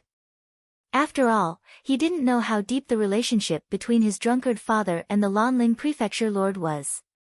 Everything was just a guess. The courtyard was deep, and the palace buildings were continuous. In a majestic hall, in an ancient study room, a middle-aged man was holding a jade slip in his hand. The runes on the jade slip were fluctuating. It was a message jade slip. This kind of message jade slip wasn't hard to find, and was usually used to transmit messages. It was extremely convenient to leave a voice or text in the jade slip. This middle-aged man had a handsome face, and his thick eyebrows were slightly raised in a rebellious manner. Under his long and slightly curled eyelashes, his eyes were slightly closed as he peered at the message in the jade slip. He had a handsome nose and slightly tanned skin. No matter how one looked at him, he was a handsome and heroic man. Phew! After a while, the middle-aged man opened his eyes. His eyes were as clear as the morning dew, and there was a glimmer of light in them.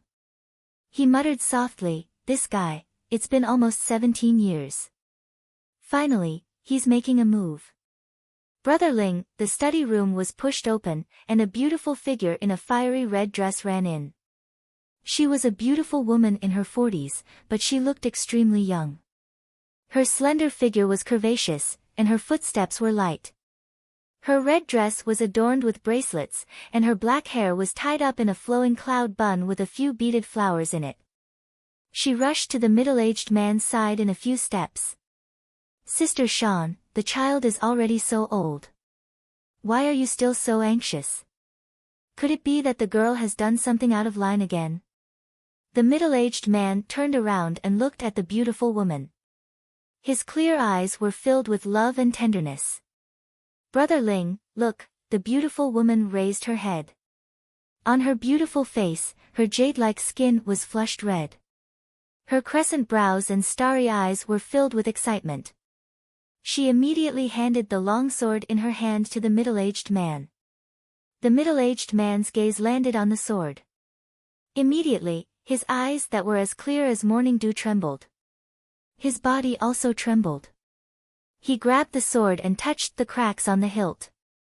His throat began to choke as he said with a trembling voice, "Azure Vein Sword, this is the Azure Vein Sword. When I first met that guy, I gave him the Azure Vein Sword." The middle-aged man looked at the beautiful woman in front of him and said, "Sister Shan, is that guy here? Did he come to the Lanling Prefecture city?" The beautiful woman in the red dress also trembled slightly, but she shook her head and said, "There's a report outside the prefecture. It's a young man. He said he's your relative." "Relative," the middle-aged man muttered softly. He then smiled and said, "It must be that guy's son. I just received news about the father and son from the Flowing Cloud Prefecture. I didn't expect that little guy to come. It's Sister Ao Tong's child. What a pitiful child. Let's go and bring him home." The beautiful woman in the red dress unknowingly teared up. "Bring him home," the middle-aged man's eyes moved, and then he muttered, "Yes, that guy and his child. That's our child. That child is so pitiful." The beautiful woman's eyes were wet, and she said softly, "Since he's here, I'll take good care of him for Sister Ao Tong. I won't let him suffer the slightest bit."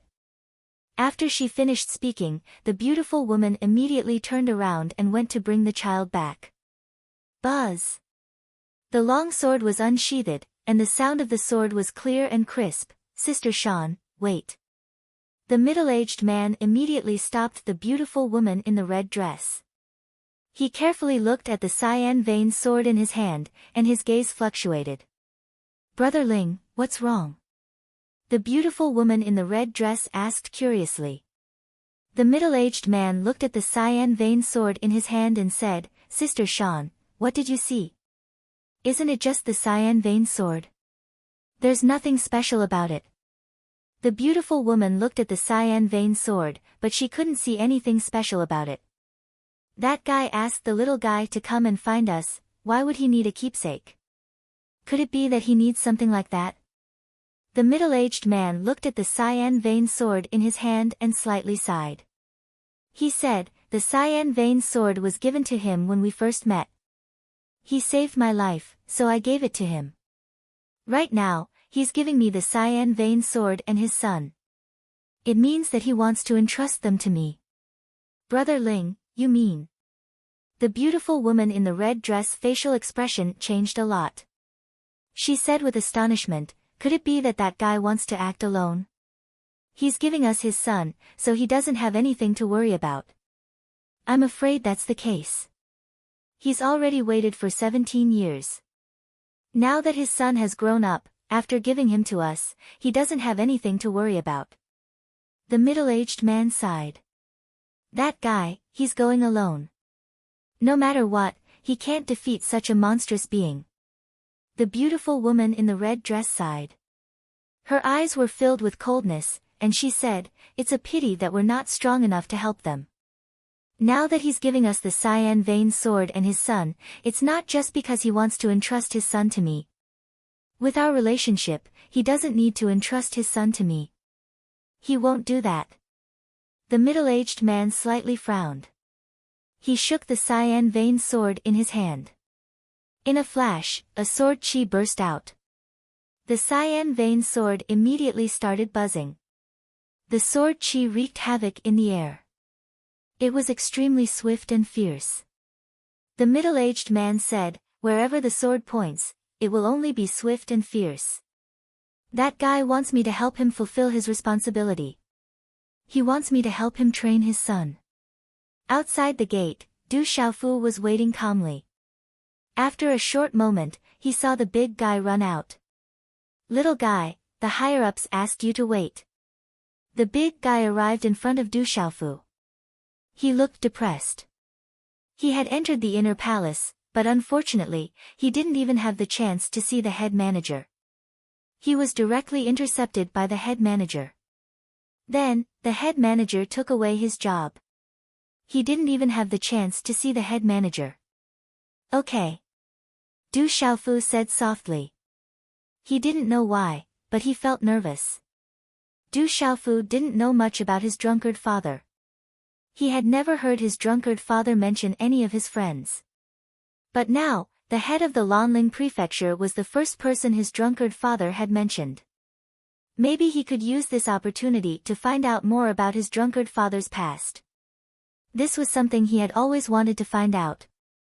Now that he finally had the chance to come in contact with his drunkard father's past, he felt nervous. The burly man stared at Du Xiaofu, and upon seeing Du Xiaofu's calm and unperturbed expression, he said, "Brat, on account of the fact that I've reported this to you, why don't you tell me the truth? Are you really a relative of the manor lord? Even if you aren't, I guarantee that I won't beat you up." Du Xiaofu rolled his eyes at the big guy and asked, "What's your name?" "Wang San, the third son in the family." The big guy was stunned for a moment, then said, "Okay, Wang San, I'll remember you." Patting the big guy's shoulder, Du Xiaofu said with a serious face, "I'll definitely put in a good word for you in front of the governor. Just wait for your promotion." The big guy looked at Du Xiaofu suspiciously. He didn't know if he should believe this little bastard's words. He always felt that this little bastard's mouth was full of lies. Creak, at this moment, the gate of the mansion opened.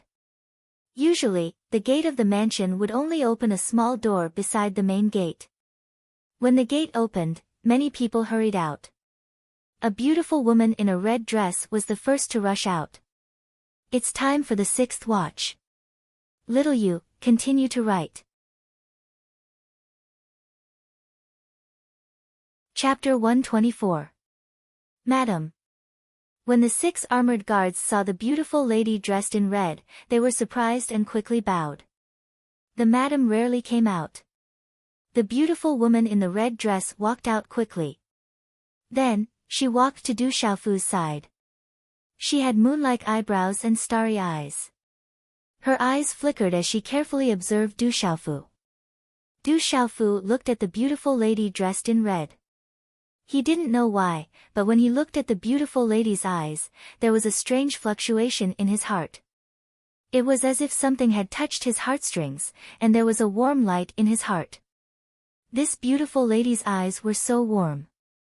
The beautiful lady dressed in red looked at Du Xiaofu, and her eyes couldn't help but become moist. She reached out and pinched Du Xiaofu's cheeks, and said, "Good child, I've wronged you. Let's go home." The beautiful lady in red spoke with a choked voice, but her face carried a smile. She then pulled Du Xiaofu into the mansion. Du Xiaofu was a little stunned, and he blankly allowed the beautiful lady to pull his hand into the mansion. He didn't know why, but when he saw the beautiful lady's moist eyes, his heart felt sour. This kind of feeling, he had never felt before.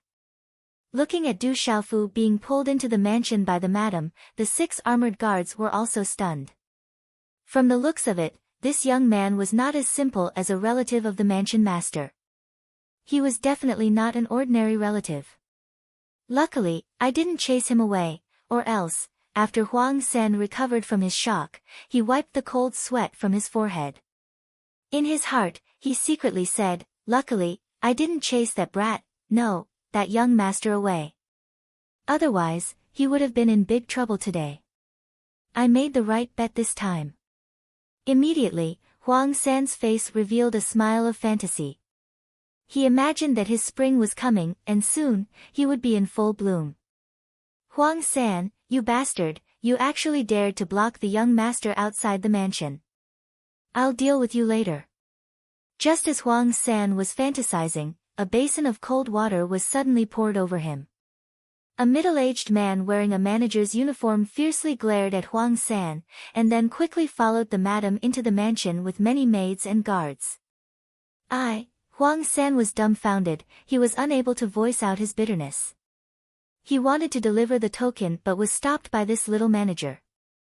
And now, this guy actually dared to make things difficult for him. He couldn't wait to beat that guy up, but he also knew that he could only endure it. In the Lanling residence, the position of the little supervisor was higher than him. Inside Lanling Prefecture, there were lush trees and exotic flowers. Inside the fake mountain, there was a clear stream that flowed from the depths of the flowers and trees to the crevices of the rocks. Du Xiaofu was pulled by the beautiful woman in the red dress through many courtyards. The path was flat and wide, and on both sides of the path, there were flying towers inserted into the air.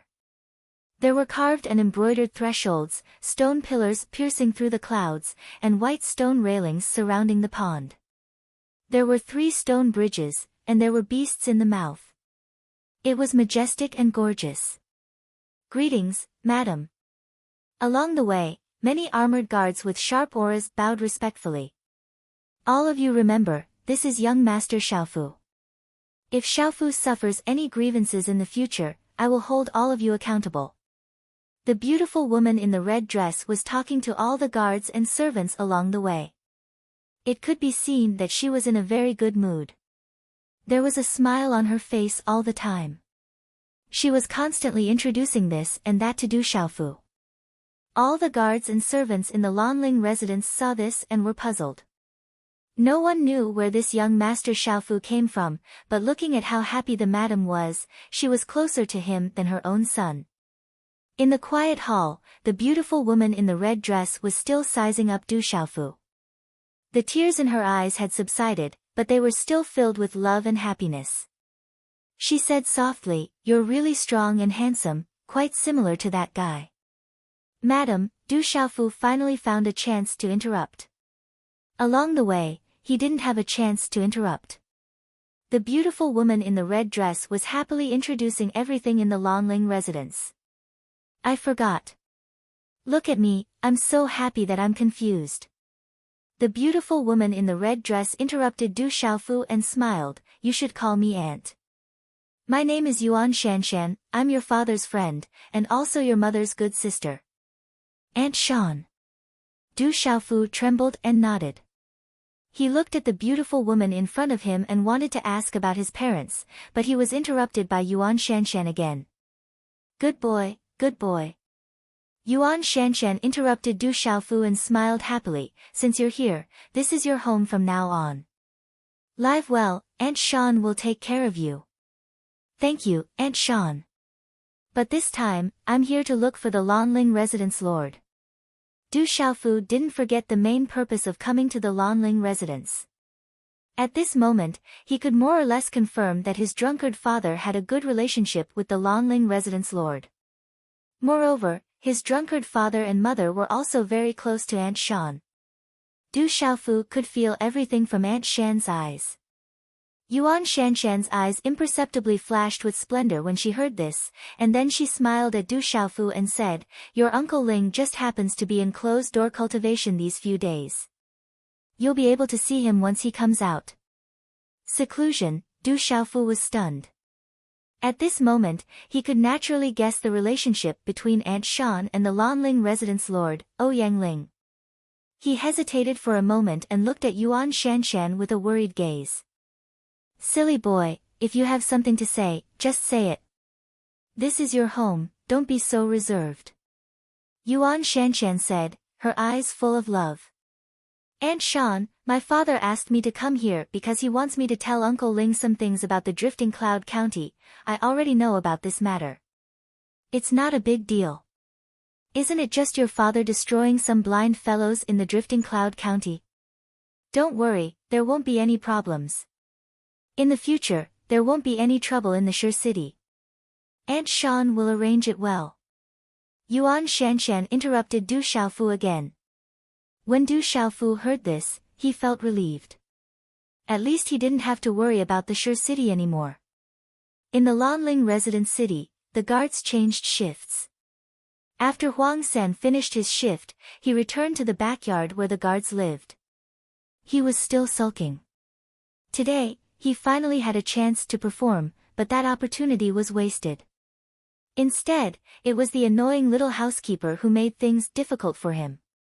Infuriating, infuriating. The more Huang San thought about it, the angrier he became.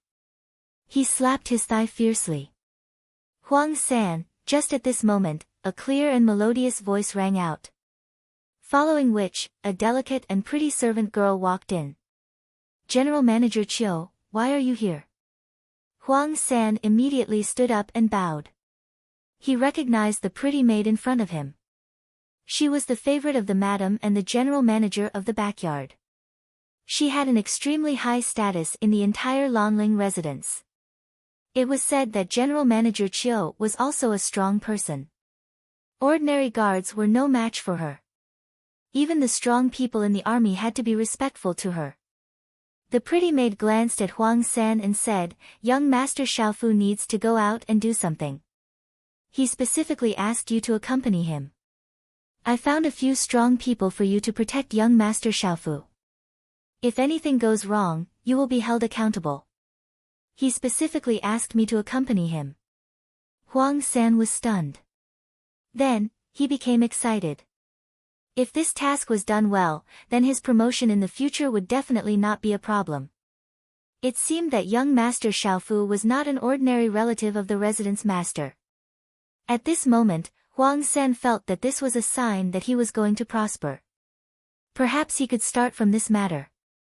Not long later, he would be promoted and get a raise. He would become a squadron leader and then a platoon leader. Then, he would marry the madam's personal maid and walk to the peak of the Lanling residence. Just thinking about it made him excited. Thinking of this, Huang San curiously asked the pretty maid, "General Manager Chiu, what is the background of that young Master Xiaofu? Just remember that young Master Xiaofu is your master. There is no need for so much nonsense." After the pretty maid finished speaking, she turned and left. She still wanted to know the background of young Master Xiaofu. Now, everyone in the Lanling residence was guessing, but no one knew. When Du Xiaofu came out of the Lanling residence, it was almost dusk. Aunt Shan kept asking him all sorts of questions. She asked him about his childhood and how his drunkard father was doing these years.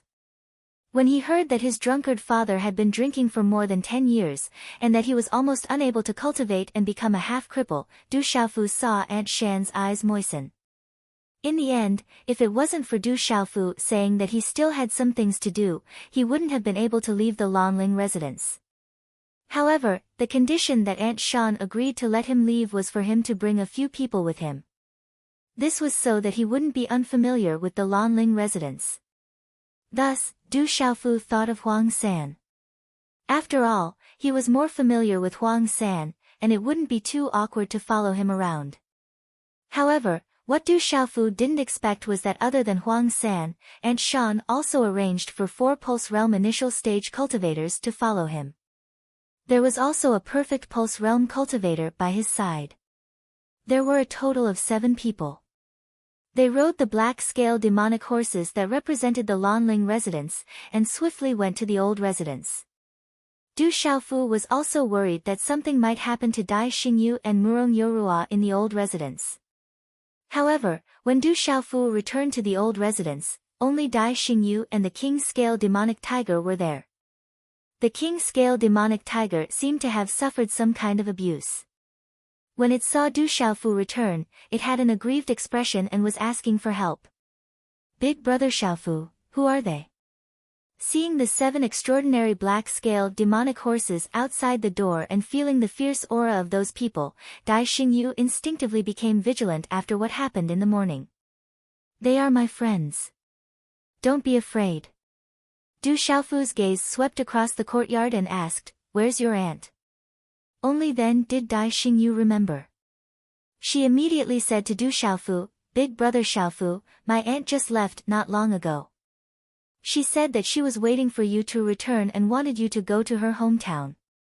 Hometown, Du Xiaofu seemed to be familiar with this name. He seemed to have heard it somewhere before. "I'm so tired. I've already stayed up for 4 consecutive nights. Little you, go rest first. I'll continue to update tomorrow. Brothers, I'll find time to reply to your reviews the day after tomorrow. Brothers, if you haven't slept yet, you should rest early." Chapter 125. Amidst the king-scaled tiger's despairing gaze, Du Xiaofu signaled it to continue protecting Dai Xingyu before walking out of the old residence. The main gate of the old residence was now in perfect condition, but there were signs of new repairs around it. Murong Yorua had probably found someone to repair it during the day. Outside the residence, Du Xiaofu mounted his horse and asked Huang San with a puzzled gaze, "Huang San, where is the old residence?" The old residence. Hearing Du Xiaofu's words, the gazes of Huang San and the 5 people beside him changed. They all looked at Du Xiaofu with a strange expression. As expected of the young master, he's different.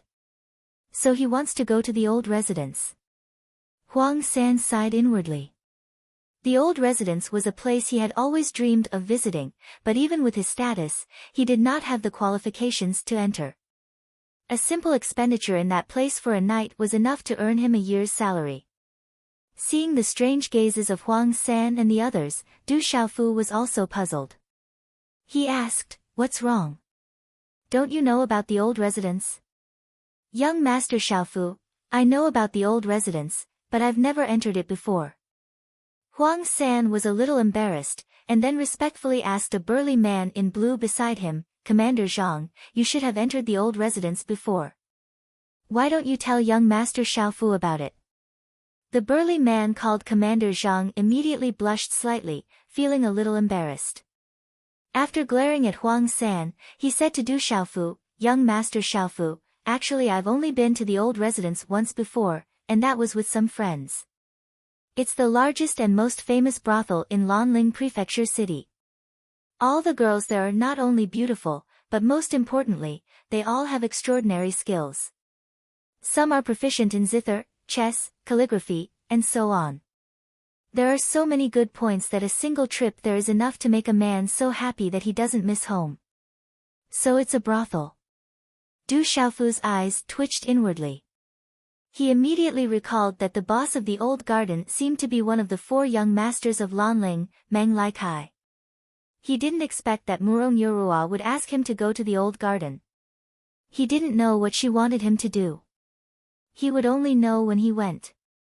After pondering for a moment, Du Xiaofeng felt embarrassed to reveal that he was a rookie who went to a brothel for the first time. He said to the 6 of them, "Let's go. I'll treat you to a drink in my hometown today." "Thank you, young Master Xiaofu." The 6 of them were overjoyed when they heard that. Which man in the entire Lanling Prefecture city would not want to go to a place like their hometown? However, the expenses there were enough to make 99% of the men in the Lanling Prefecture city unable to set foot there. How could they not be happy when their young master invited them to the old garden today? They thought that it would be a tough job today, but they didn't expect that it would be the right decision to come. Especially Huang San. He was very excited today. He was the person that the young master wanted. Moreover, he would be working together with the 4 platoon leaders of the Lanling Prefecture city's private army and a regimental commander that he could only look up to from afar. Putting aside whether he would be promoted in the future, at least in the future, it would be enough to make those who usually made fun of him envious. Clop clop, the horse galloped with an imposing aura. Wherever the black-scale demonic horse passed, everyone in the Lanling Prefecture city would look at it with a burning gaze. When the lanterns were lit, most of the places in the Lanling Prefecture city were still brightly lit and bustling.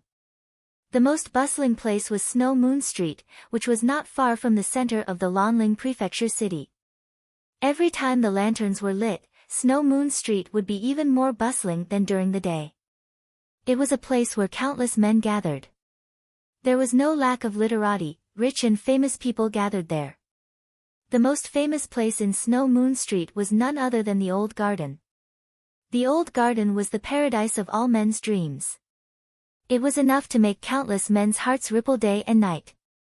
Snow Moon Street was not allowed to enter with mounts. There was a fixed place for mounts outside the street. One could imagine how crowded Snow Moon Street was. It was a place where all the young masters gathered. Almost all of them had majestic demonic beast mounts. If the demonic beast mounts were allowed to enter, no matter how big the Snow Moon Street was, it wouldn't be able to accommodate more than a few people. It's so lively. Du Xiaofu's group of 7 got off their horses and walked into Shuiyu Street. Seeing the brightly lit street, the scene of the wind, flowers, snow, and moon was filled with the sounds of birds and swallows, they were greatly surprised. On both sides of the street, there were many brothels. On top of those pink pavilions, there were countless seductive women in revealing clothes waving their arms. Many men couldn't resist and walked in without any resistance. "Young master, the old garden is in front." After walking for a short while, Commander Zhang pointed to the front and said to Du Xiaofu. Du Xiaofu looked in front. A huge palace garden was located in the middle of Snow Moon Street. On both sides were the intersection of 3 streets. The palace was magnificent and the garden was majestic. The lights were bright and the atmosphere was extraordinary. Looking from afar, this huge palace garden was located on Snow Moon Street. However, it didn't look vulgar at all. Instead, it looked dignified and elegant. "This is the old garden," Du Xiaofu was secretly surprised. Then, he followed Huang San and the rest into the old garden. At the entrance of the old garden, there was a sea of people. Everyone had to line up to enter. Among them, there were many rich and famous people in Lanling Prefecture City.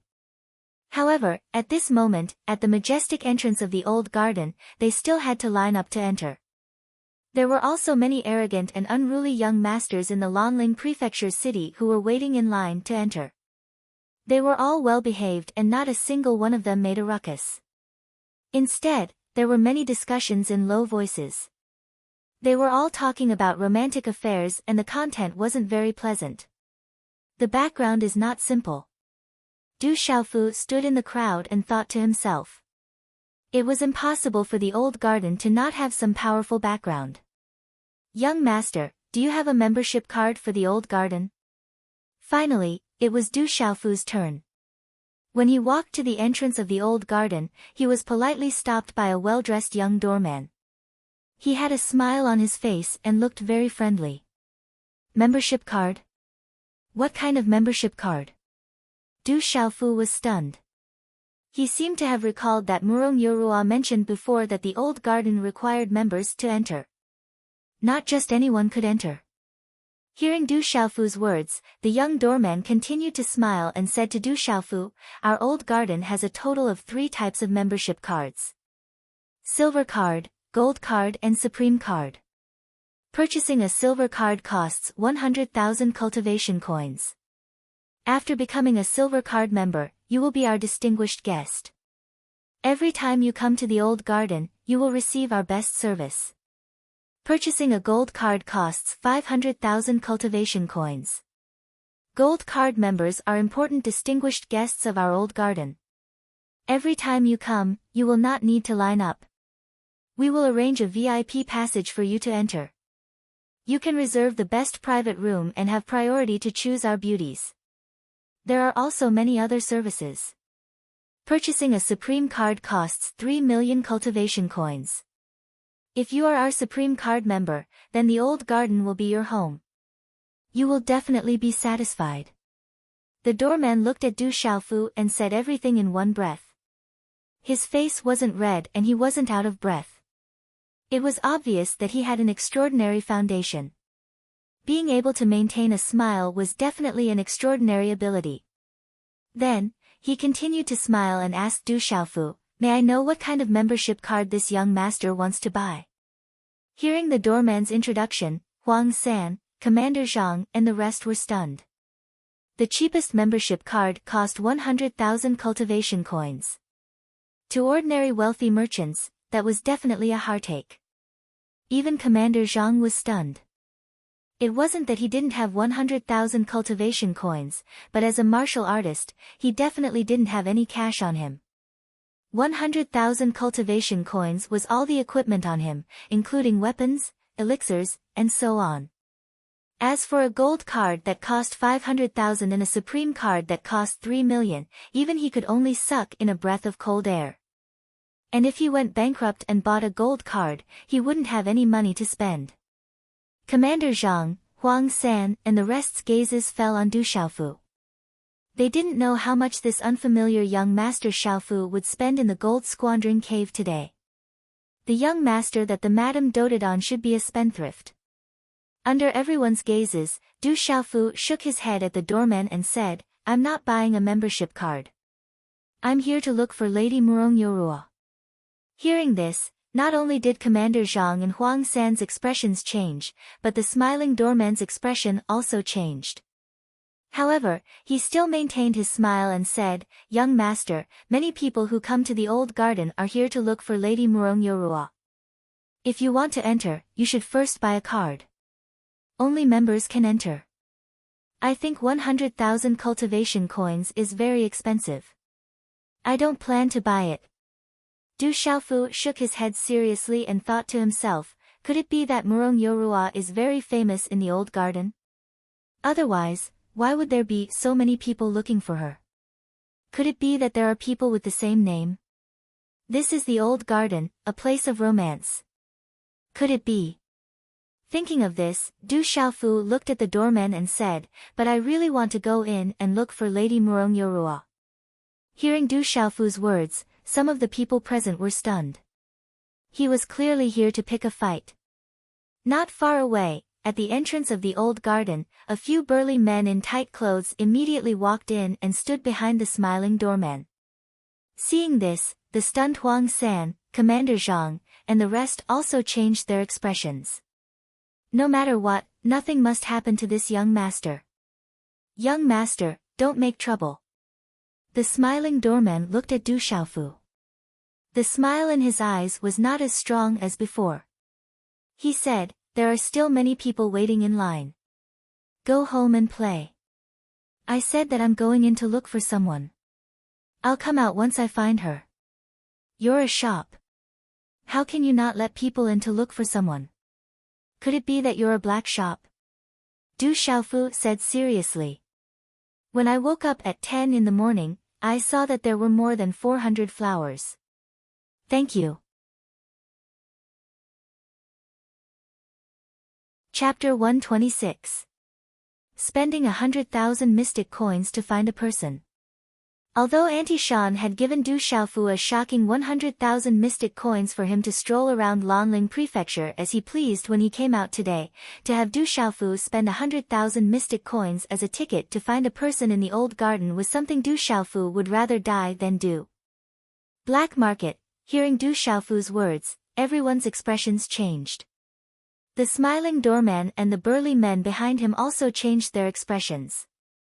Within Lanling Prefecture City, who would dare to call the old garden a black market in front of the main entrance? This was definitely the first.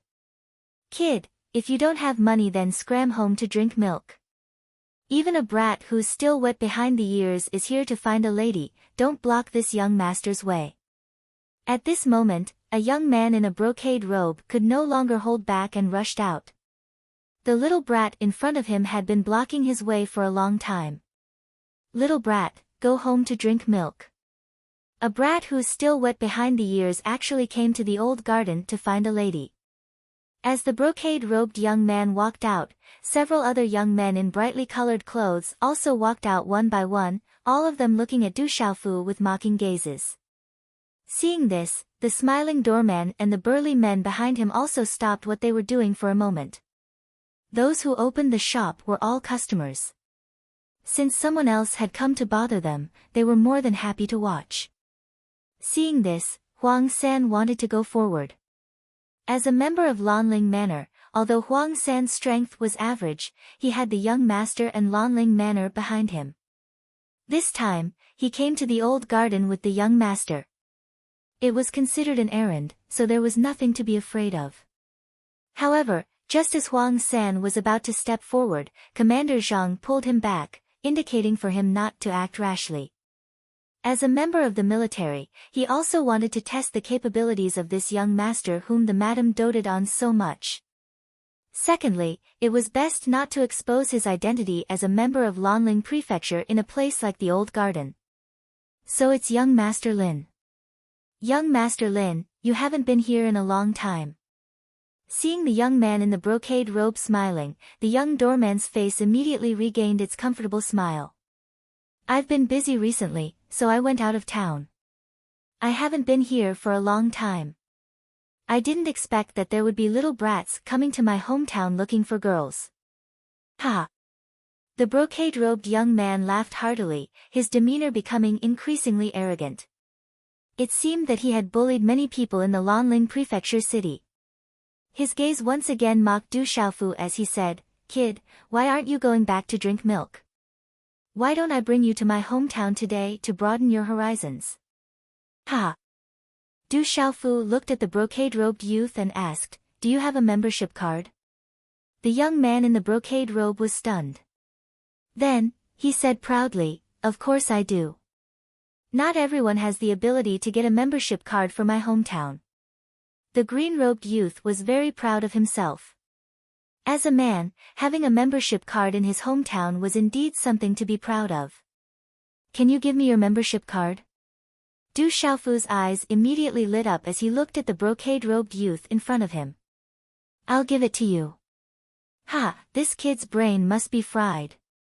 So he's an idiot. Hearing Du Xiaofu's words, the young men in colorful clothes who had followed him all laughed heartily. "I'll give it to you." "Ha, kid, why should I?" The brocade-robed youth looked at Du Xiaofu and smiled. He did not expect to meet an idiot at the entrance of his hometown. When he entered his hometown later, he would have a good topic to talk about with the girls. Du Xiaofu looked at the brocade-robed youth seriously and said, "Because if you don't give it to me, I will hit you." "What?" The brocade-robed youth was stunned. Then, he looked at Du Xiaofu and sneered mockingly, "Kid, do you know who I am? Are you sure you want to hit me? I don't care who you are. I will hit you." Du Xiaofu nodded and said, "But as long as you give me your membership card, I promise I won't hit you." Ha ha ha ha, the brocade-robed youth laughed until tears came out of his eyes. He finally stopped laughing, but he could not help but laugh until his stomach twitched. He said, "Kid, you are really brave. In the Lanling Prefecture city, there are not many people who dare to say that they will hit me. I won't give you my membership card because I really want to know how you will hit me." Ha! After saying that, the brocade-robed youth could not help but laugh again. Is there something wrong with young Master Xiaofu's head? Why would he ask for a membership card? Commander Zhang, Huang San, and the others' faces twitched.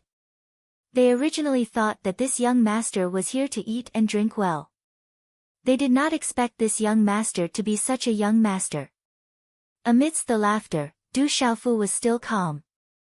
He looked at the brocade-robed youth and said, "How do you compare to Guo Kun of the Lanling Four Young Masters?" The brocade-robed youth's face twitched when he heard this.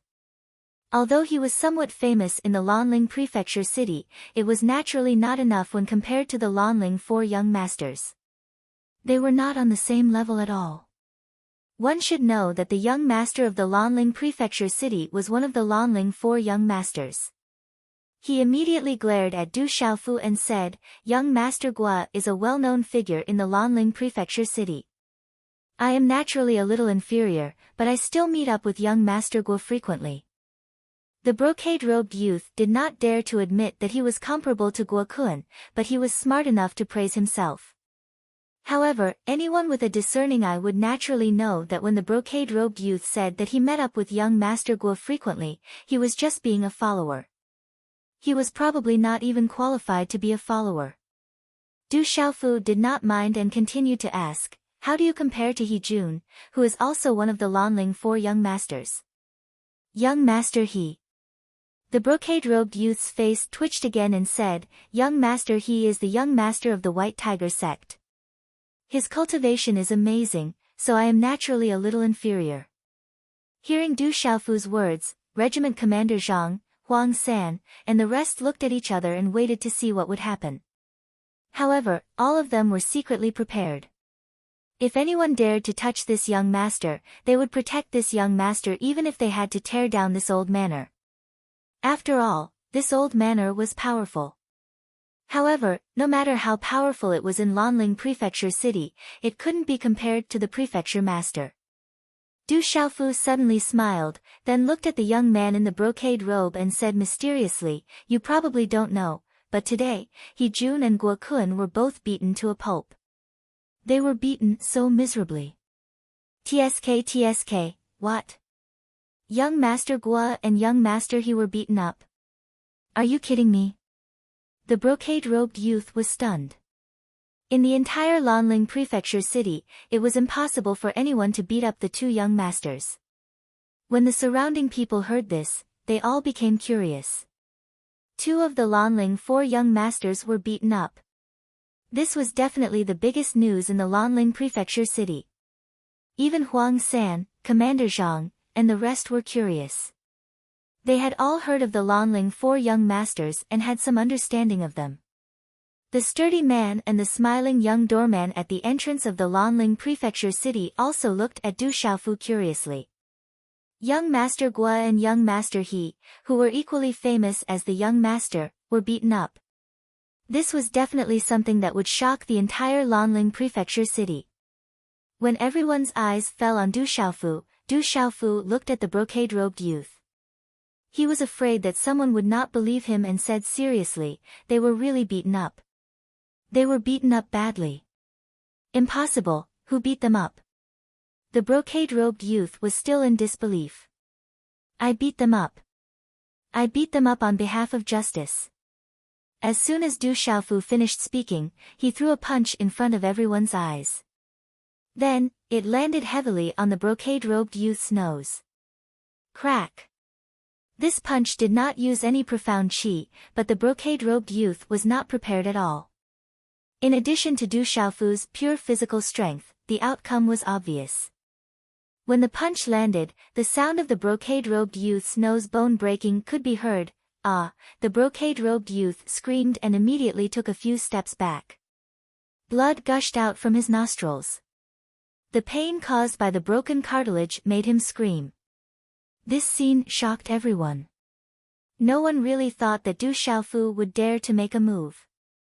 "Look, I already said that if you don't give me your membership card, I'll beat you up." As soon as he finished speaking, Du Xiaofu's eyes suddenly turned fierce.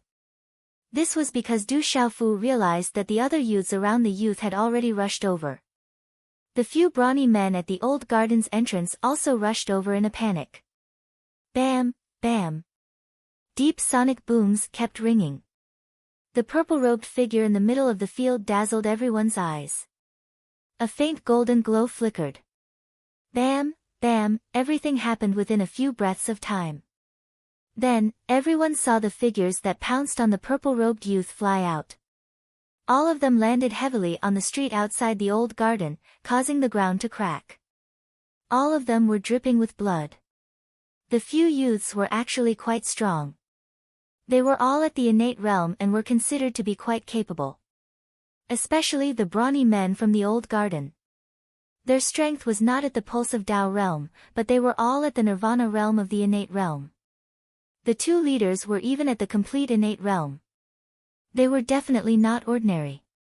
However, they were all thrown out in a few breaths of time. How could this not be shocking? Zhang Tuanshan and Huang San were also shocked. They did not even have the chance to make a move.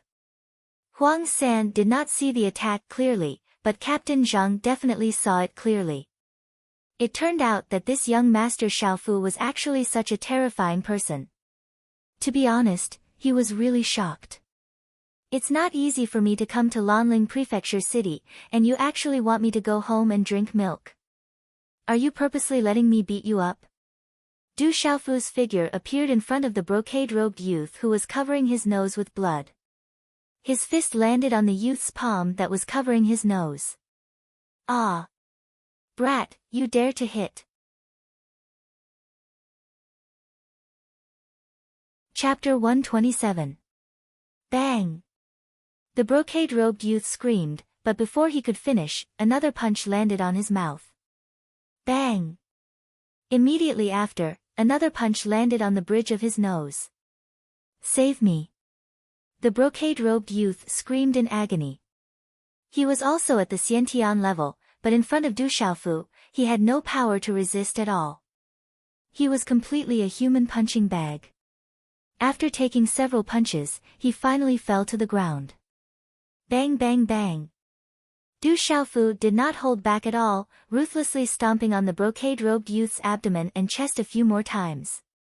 He stomped on the brocade-robed youth until he bled profusely. The onlookers were dumbfounded. After a series of stomps, Du Xiaofu stopped stomping. He leaned down, his fierce gaze gradually becoming gentle as he asked, "Now, can you give me your membership card?" "Here, I'll give." The brocade-robed youth, who was drenched in blood and a tragic sight to behold, and who knew how many of his ribs had been broken, could not take it anymore. Enduring the intense pain, he pulled out a glittering silver jade card from his qianquan bag. This jade card still had runes flashing on it. With a single glance, one could tell that it had come from the hands of a spirit talisman master. "This qianquan bag is not bad either, I'll take it too." Du Xiaofu unceremoniously snatched the jade card and the qianquan bag into his hands. Only then did he reveal a satisfied smile, saying, "See, I said that if you didn't give me your membership card, I would beat you. Why didn't you believe me? Now that you've given it to me, I promise I won't beat you." As his voice fell, Du Xiaofu stood up and walked in front of the smiling young doorman, whose face was filled with shock. Waving the jade card he had just snatched, he said, "This should be the membership card. Now that I have a membership card, can you let me in?" "This." The smiling young doorman was stunned. He didn't know what to do in this situation. Nothing like this had ever happened at the entrance of his hometown. Du Xiaofu looked at the smiling doorman and said, "If you don't let me go, then you are deliberately making things difficult for me. If so, I will beat you up." Although Du Xiaofeng was smiling, the young doorman had already seen the speed at which the purple-robed man changed his expression. He then looked at the large men who were still lying on the ground, unable to get up. Finally, he forcefully nodded his head and said, "Young master, please enter." "Huang San, let's go in." Du Xiaofu shouted behind him. Then, with his head held high and his chest puffed out, he walked into the imposing entrance of his hometown. He pretended to be an experienced person and thought to himself, "I will never let anyone know that this is my first time in a brothel." "Is this really okay?" Huang San and Regiment Commander Zhang looked at each other in dismay. The word shock was still written on their faces. Looking at the bloody figures lying on the ground, they secretly took a deep breath and quickly followed in. Where did this young man come from? He's so fierce. Is this guy trying to overturn the heavens? Don't tell me that Guo Kun and He Jun were beaten up by him. That young man's strength is really strong. It's hard to see through him.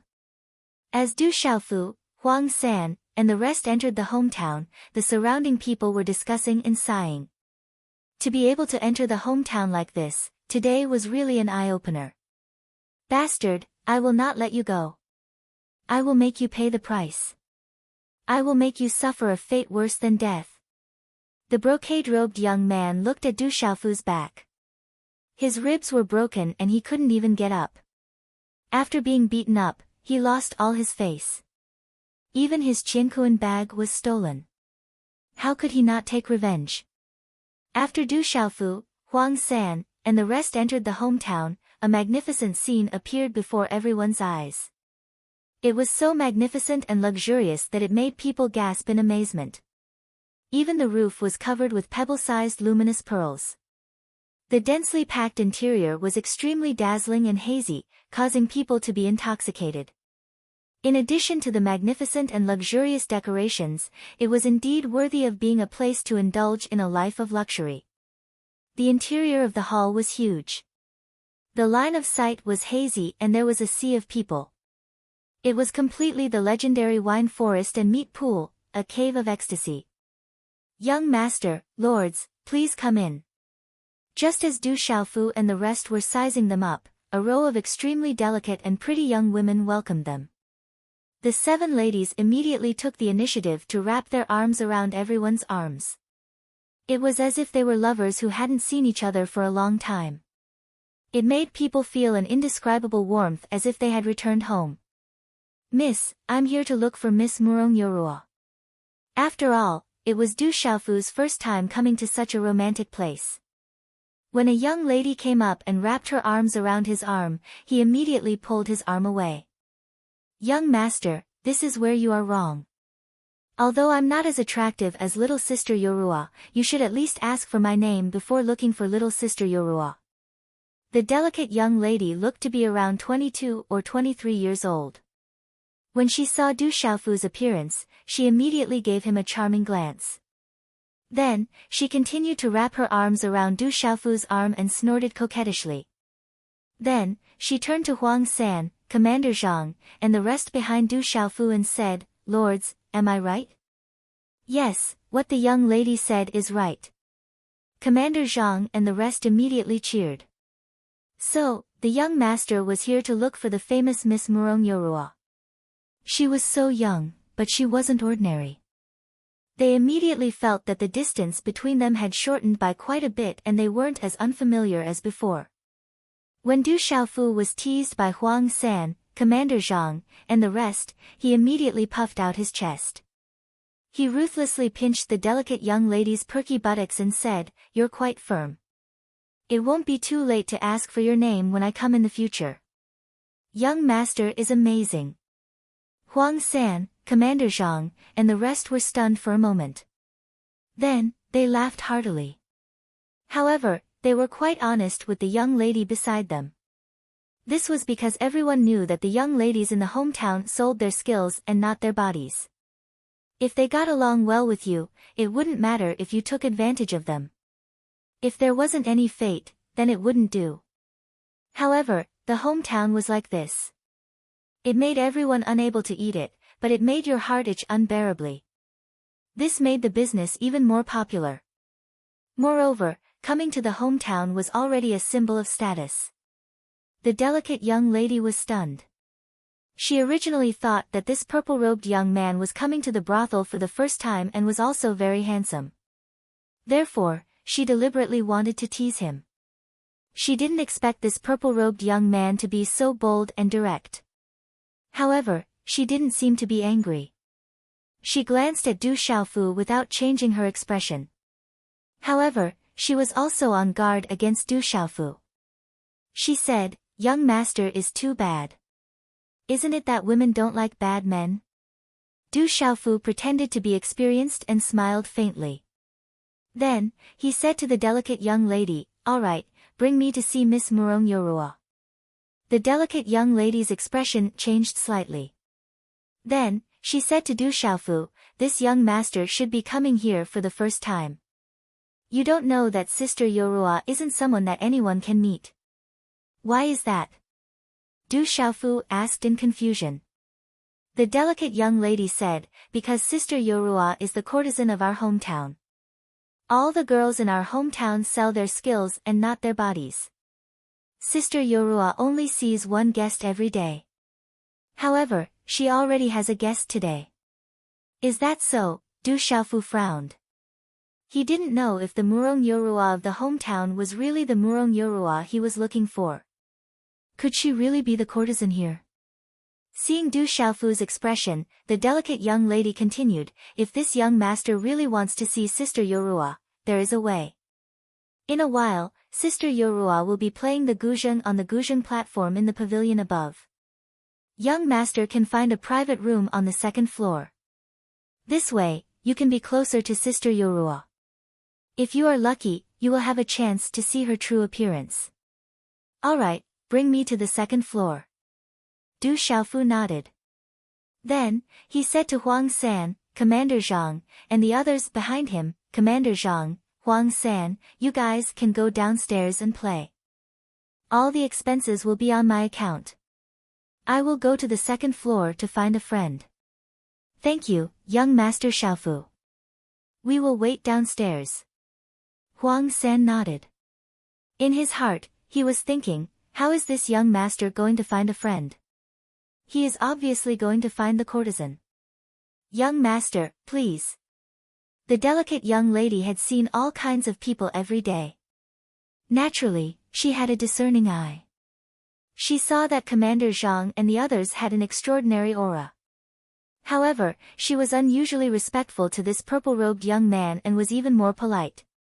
The private room on the second floor was decorated exquisitely and elegantly. It lacked a sense of splendor but had an additional temperament. It wasn't as noisy as the first floor. It was much quieter and more private.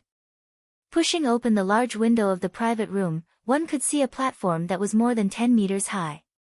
At this moment, there were a few women who could definitely be considered as beauties dancing gracefully. Their graceful bodies twisted and turned, as if they had no bones. They were extremely charming, causing waves of applause from the hall below. "Young master, this private room has prepared fine wine, snacks, and fruits. Do you want to call a few girls to chat with you? The girls here all have unique skills." The delicate young lady asked Du Xiaofu.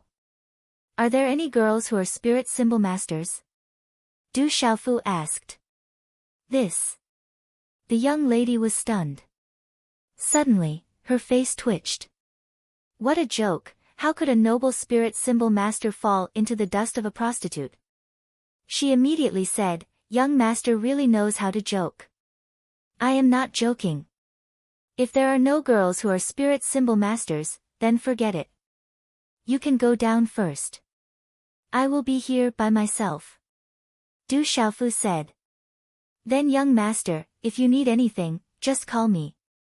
The delicate young lady looked at Du Xiaofu strangely, then nodded. Finally, she closed the door of the private room and very politely left. "It's midnight," announced the Martial Gods World's QQ group. Normal book group number 3774511183. Genuine VIP group World Society group number 250118865. The VIP group requires a Zhu Lang VIP number to join. It requires a screenshot to enter.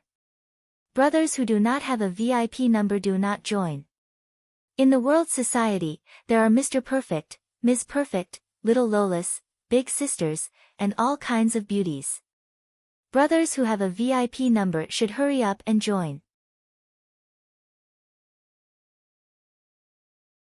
Chapter 128. Old Garden, 3rd floor. In an exquisite and spacious private room, a man exuding a faint aura of indifference stared out the window, listening to the noise from the first floor. He frowned slightly, then stood with his hands clasped behind his back and his head lowered, a few strands of hair covering his face. Creak, the door to the private room opened, and another young man walked in. This young man was very fat, but very good-looking. His face was even somewhat handsome, and his mouth was also very good-looking, as if he always had a smile on his face. This kind of smile seemed to be able to make the sun suddenly push away the darkness from the clouds, shining in an instant, gentle and at ease. "What are you doing here?" Looking at the indifferent young man by the window, the fat man closed the door to the private room, then plopped down on the comfortable chair in the private room. Wearing a comfortable robe, he appeared extremely elegant. "You should have heard, right?"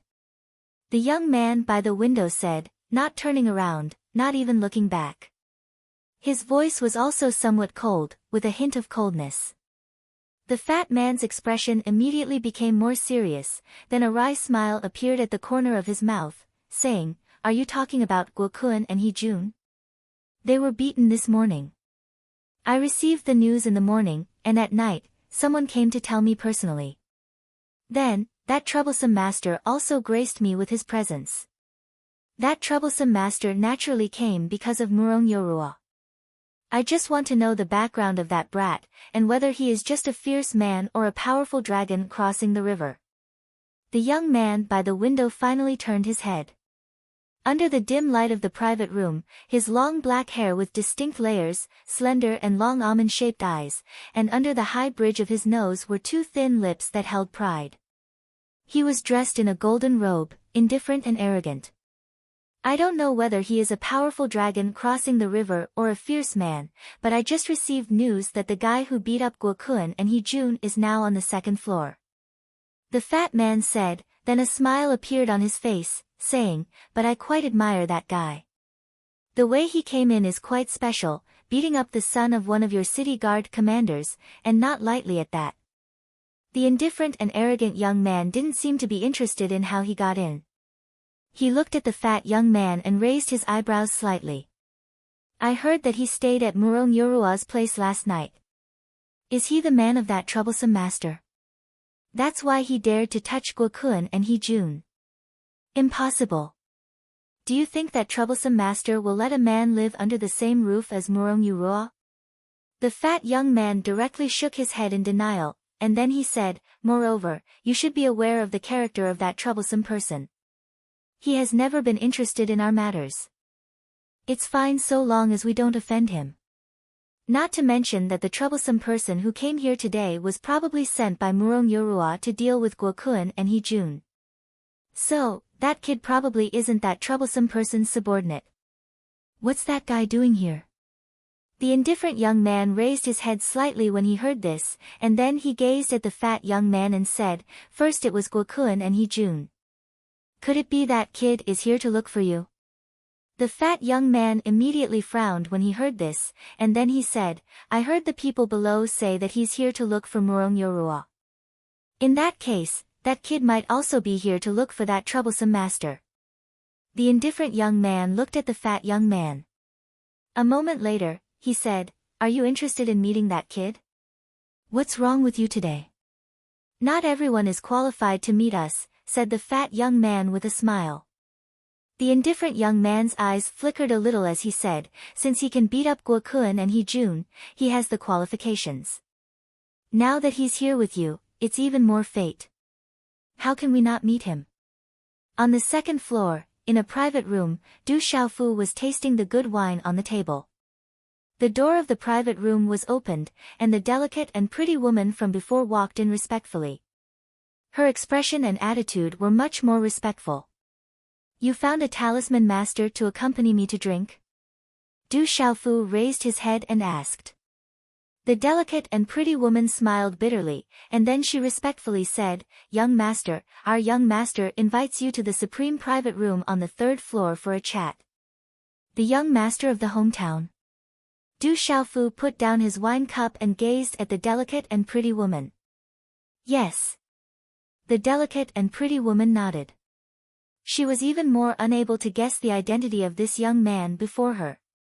Someone who could be valued by her young master was definitely not an ordinary person. Not to mention, her young master had asked her to invite someone and not bring someone. The words were different, so the meaning was naturally different. Du Xiaofu frowned and continued to ask, "Your young master is Meng Laikai?" "Yes." The delicate and pretty woman was stunned, and then she nodded weakly. She was even more amazed by this young man's identity. In Lanling City, there were definitely only a handful of people who could directly address the young master by his name. "Go back and tell Meng Laikai that if he's here because of Guokun and Hee-jun, then don't bother me because I will beat him up." Du Xiaofu looked at the delicate and pretty woman and said, "If Meng Laikai is here to apologize to me because of what happened outside, then come down by yourself. I can't be bothered to go up. I'll go and inform the young master right away." The delicate and pretty woman was startled, and then she left the private room while trembling. "Meng Laikai," Du Xiaofu softly muttered. Recently, his complexion had returned to normal, and he continued to drink the good wine on the table, afraid that it would go to waste. Did that kid really say that? In the private room on the third floor, the chubby young man looked at the delicate and pretty woman and asked. His eyes were wide open on his chubby face. The delicate and pretty woman nervously nodded and replied, "Young master, that's what that young man said, not missing a single word." "All right, you can leave now." The chubby young man waved his hand at the delicate and pretty woman. The delicate and pretty woman nodded and left the private room reluctantly. "What do you think?" After the delicate and pretty woman left, the indifferent young man said to the chubby young man. There was a smile in his eyes, and he looked interested. He said softly, "I'm really curious. Where did that guy come from? I can't see through him at all." Sigh. the chubby young man stood up and stretched his back. He said, "Since he wants me to go down and apologize, then I have to go down and apologize. Open the door to do business, and everyone who enters is a customer. I have to make them feel at home. Since I have nothing to do, I'll go take a walk," the indifferent young man said. In the private room, Du Xiaofu, who was drinking good wine, looked up. The noise and music from the first floor suddenly quieted down, and the dancing women on the platform quietly retreated. "Now, Miss Yorua, please perform the Traceless song for us." A refreshing voice resounded throughout the old garden. Then, purple flower petals began to fall from the platform. The surrounding white fog spread, and it was hazy. Instantly, the entire platform was shrouded in it. "Miss Yorua has come out. Miss Yorua." All of a sudden, the entire old garden was filled with enthusiastic cheers and shouts. Du Xiaofu looked out the window of the private room. While he was still in shock, a beautiful figure seemed to have already sat on the platform. Then, he heard a ding sound. It was crisp and melodious, like a celestial sound that resounded in the old garden. Then, the noise in the entire garden quieted down. Du Xiaofu's gaze was fixed on the figure shrouded in fog and purple petals floating in the air. At this moment, he could vaguely see that it was a graceful woman. The woman sat upright, and in the fog, there was a guzheng placed in front of her. Her 10 fingers gently plucked the strings, and the sound of nature gradually approached from afar. At the beginning, the sound was refreshing and undulating, with endless charm. When one listened carefully, it seemed to have a magical power, causing one to gradually become intoxicated. In the vast illusory universe, a chance encounter is unforgettable. When we meet in the early summer, I leave behind a smile. Since we don't know each other, what harm is there? That year, it was drizzling, and a guzheng song stretched across the lotus pond. At the point where the water met the sky, a pleasure boat floated over, and a pair of mandarin ducks flew away. Since I don't look back, why not forget? Since we are not fated, why make an oath? Everything that happened today was like water without a trace. In the sound of the lantern, the sky was still cold, and the water was still cold. In the dream, the guzheng sang softly. Outside the building, outside the mountain, the outsider of the building has not returned.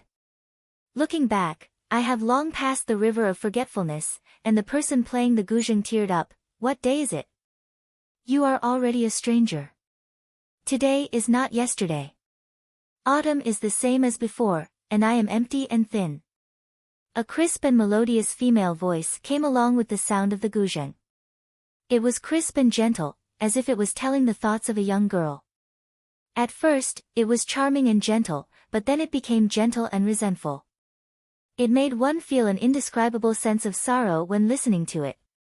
The old garden was originally a noisy place. However, after the guzheng music stopped, the entire garden was still silent. It made one intoxicated and unable to recover for a long time. Creak! The door of a private room on the second floor opened, and an indifferent young man and a fat young man walked in. Du Xiaofu was still looking at the fog and purple petals outside the window. He did not even lift his eyes. "Miss Yorua, what do you think of this song?" The fat young man was not unfamiliar with it. He directly sat beside Du Xiaofu. "Actually, I don't understand. Although the song is not bad, I keep feeling that it is missing something." Du Xiaofu's eyes moved slightly. After listening to the flute music of the beautiful woman in the Savage Beast mountain range, although this guzheng song was pleasant to listen to and could be remembered for 3 days, it was naturally not enough in comparison. Du Xiaofu said, "That song is about love. I don't understand it, so it's not good for me to comment." The fat young man's gaze fell on Du Xiaofu in surprise, and then he continued to ask, "Then what do you think of the name of this place, the old garden?" Du Xiaofu raised his head and looked at the fat young man. He said, "No makeup, no adornment, no gentleness, a weak body, a strong husband. Under the fence, self-pity stands empty, the world looks for a marquis. Born simple, it is difficult to gain favor, the heart is too delicate, easily sensitive to autumn. Knowing early on that there is a difference between warmth and coldness, the old garden is conservative and romantic. The old garden is a good name, but it is a waste to use it on you. Chapter 129. As Du Xiaofu's voice faded, the chubby youth's face could not help but twitch. The indifferent youth stared curiously at Du Xiaofu. After sizing him up for a while, he chuckled and said, "Ha, it is indeed a little spoiled." At this moment, Du Xiaofu's gaze also landed on the indifferent young man. Even though the indifferent young man had restrained himself very well, Du Xiaofu could still sense an arrogant aura from the young man. Under his calm eyes, there was a sharp and frightening gaze hidden. "I know that he should be Meng Laikai." "Then you are." Du Xiaofu looked at the indifferent youth and pondered for a moment. After which, he said, "If I am not wrong, you should be the last of the Lan Ling 4 young masters, Han Xian, right?" The Lan Ling 4 young masters are deliberately made up by some bored people. "Please excuse me." The indifferent youth tacitly admitted that he was Han Xian. Without needing Du Xiaofu to greet him, he directly sat down beside Meng Laikai and said, "I also know about you today. You are Du Xiaofu. More and more people will know about me." Du Xiaofu nodded. After which, he looked at Meng Laikai and said, "If you want to apologize to me, you don't have to come personally." Meng Laikai looked at Du Xiaofu and thought to himself, "Didn't you ask me to come personally?"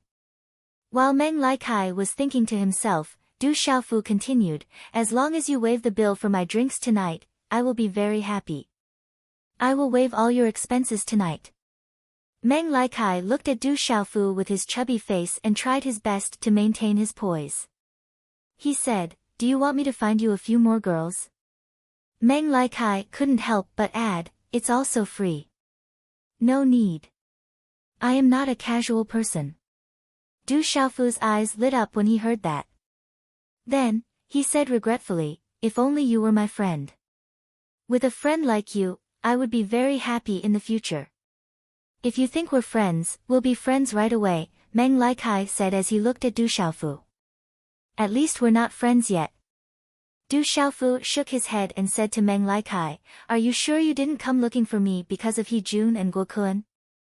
"No, our relationship with them is very subtle, but it's not to the point where we need to take the initiative to stand up for them," Han Xian said to Du Xiaofu. "That's good. I thought I was going to hit someone again. I really don't want to hit anyone today." Du Xiaofu took a deep breath. Then, he looked at Meng Laikai and said, "I want to see Miss Murong Yorua.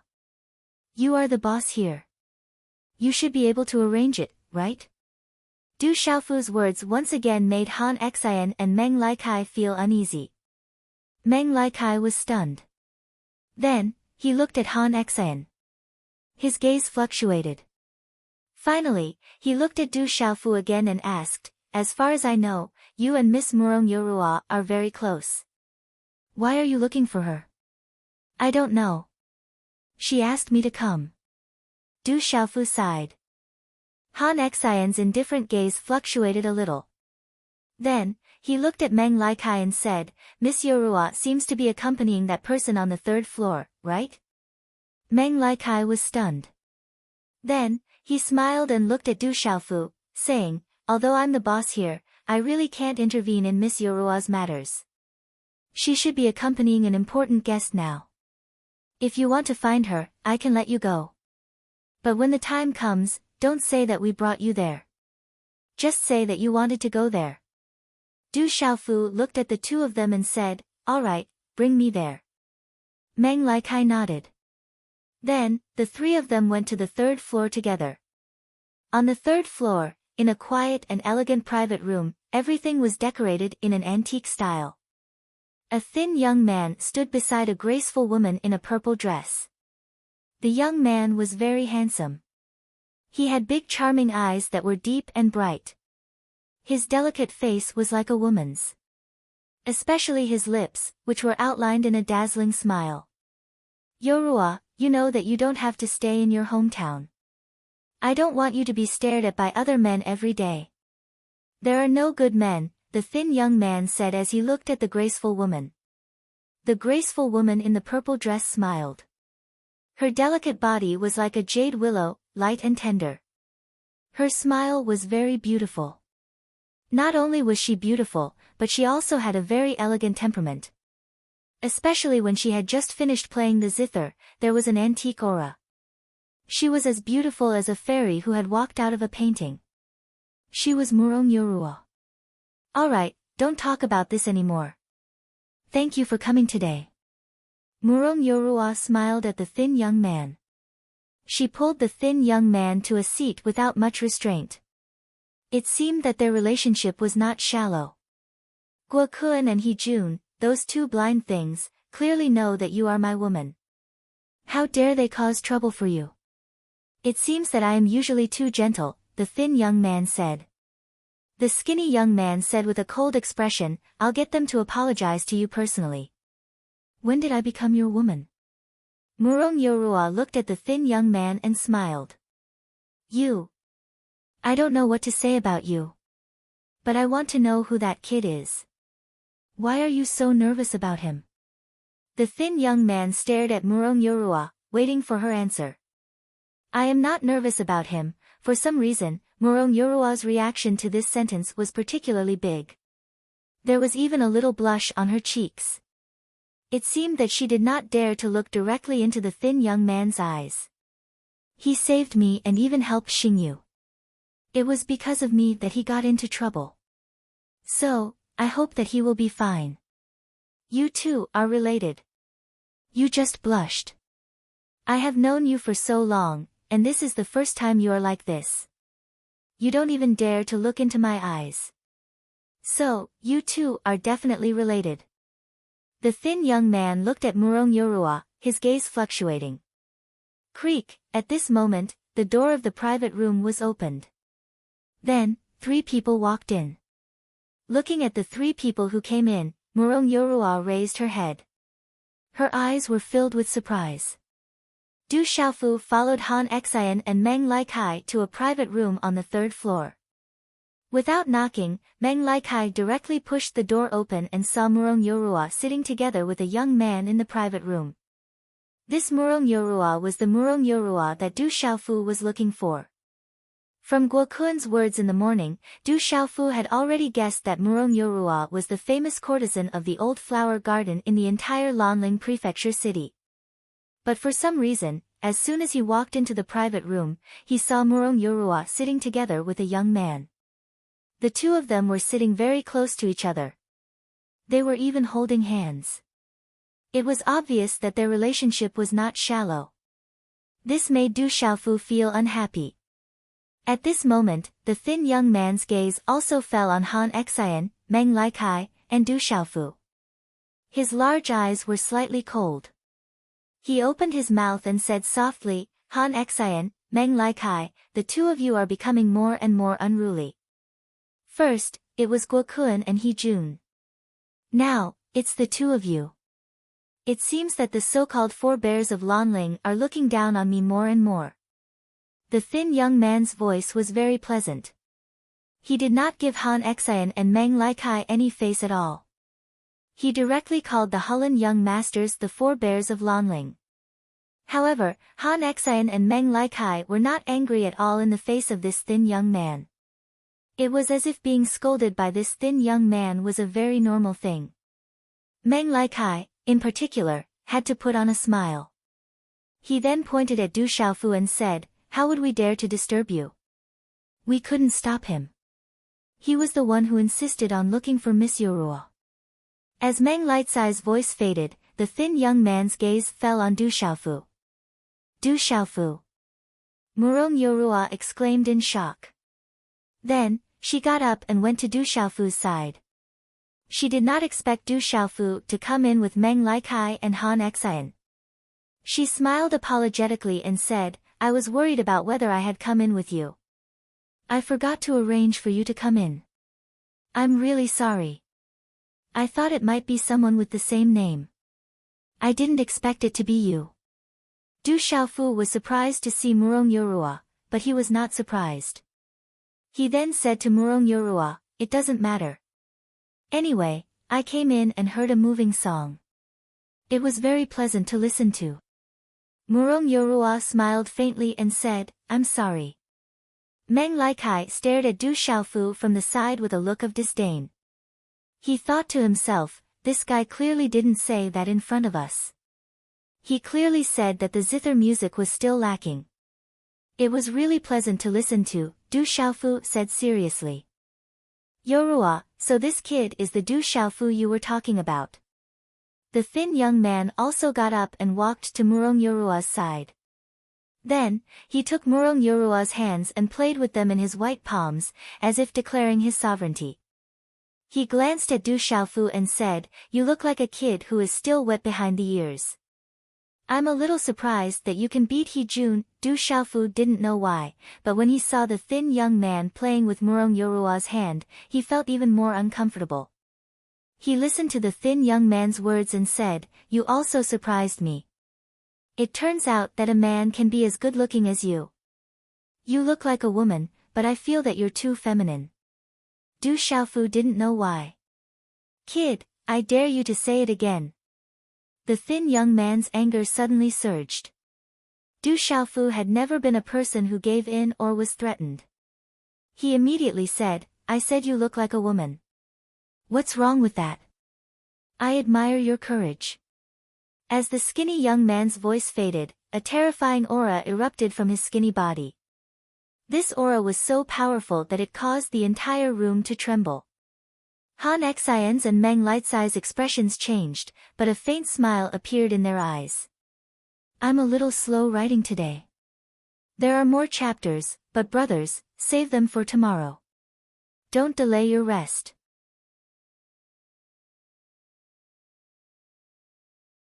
Chapter 130. Murong Yorua wanted to stop him, but it was too late. Fury surged in the lean youth's eyes, and a handprint directly grabbed towards Du Xiaofu, who was just inches away from him. Whoosh! Wherever the handprint passed, the air immediately fluctuated, and a faintly discernible vacuum mark appeared where the handprint passed. Runes flickered and then disappeared, but the terrifying handprint instantly arrived in front of Du Xiaofu's face. Perfect pulsation stage. Du Xiaofu was also very surprised. This lean youth looked very frail, but he didn't expect his cultivation to be so powerful. Perfect pulsation stage.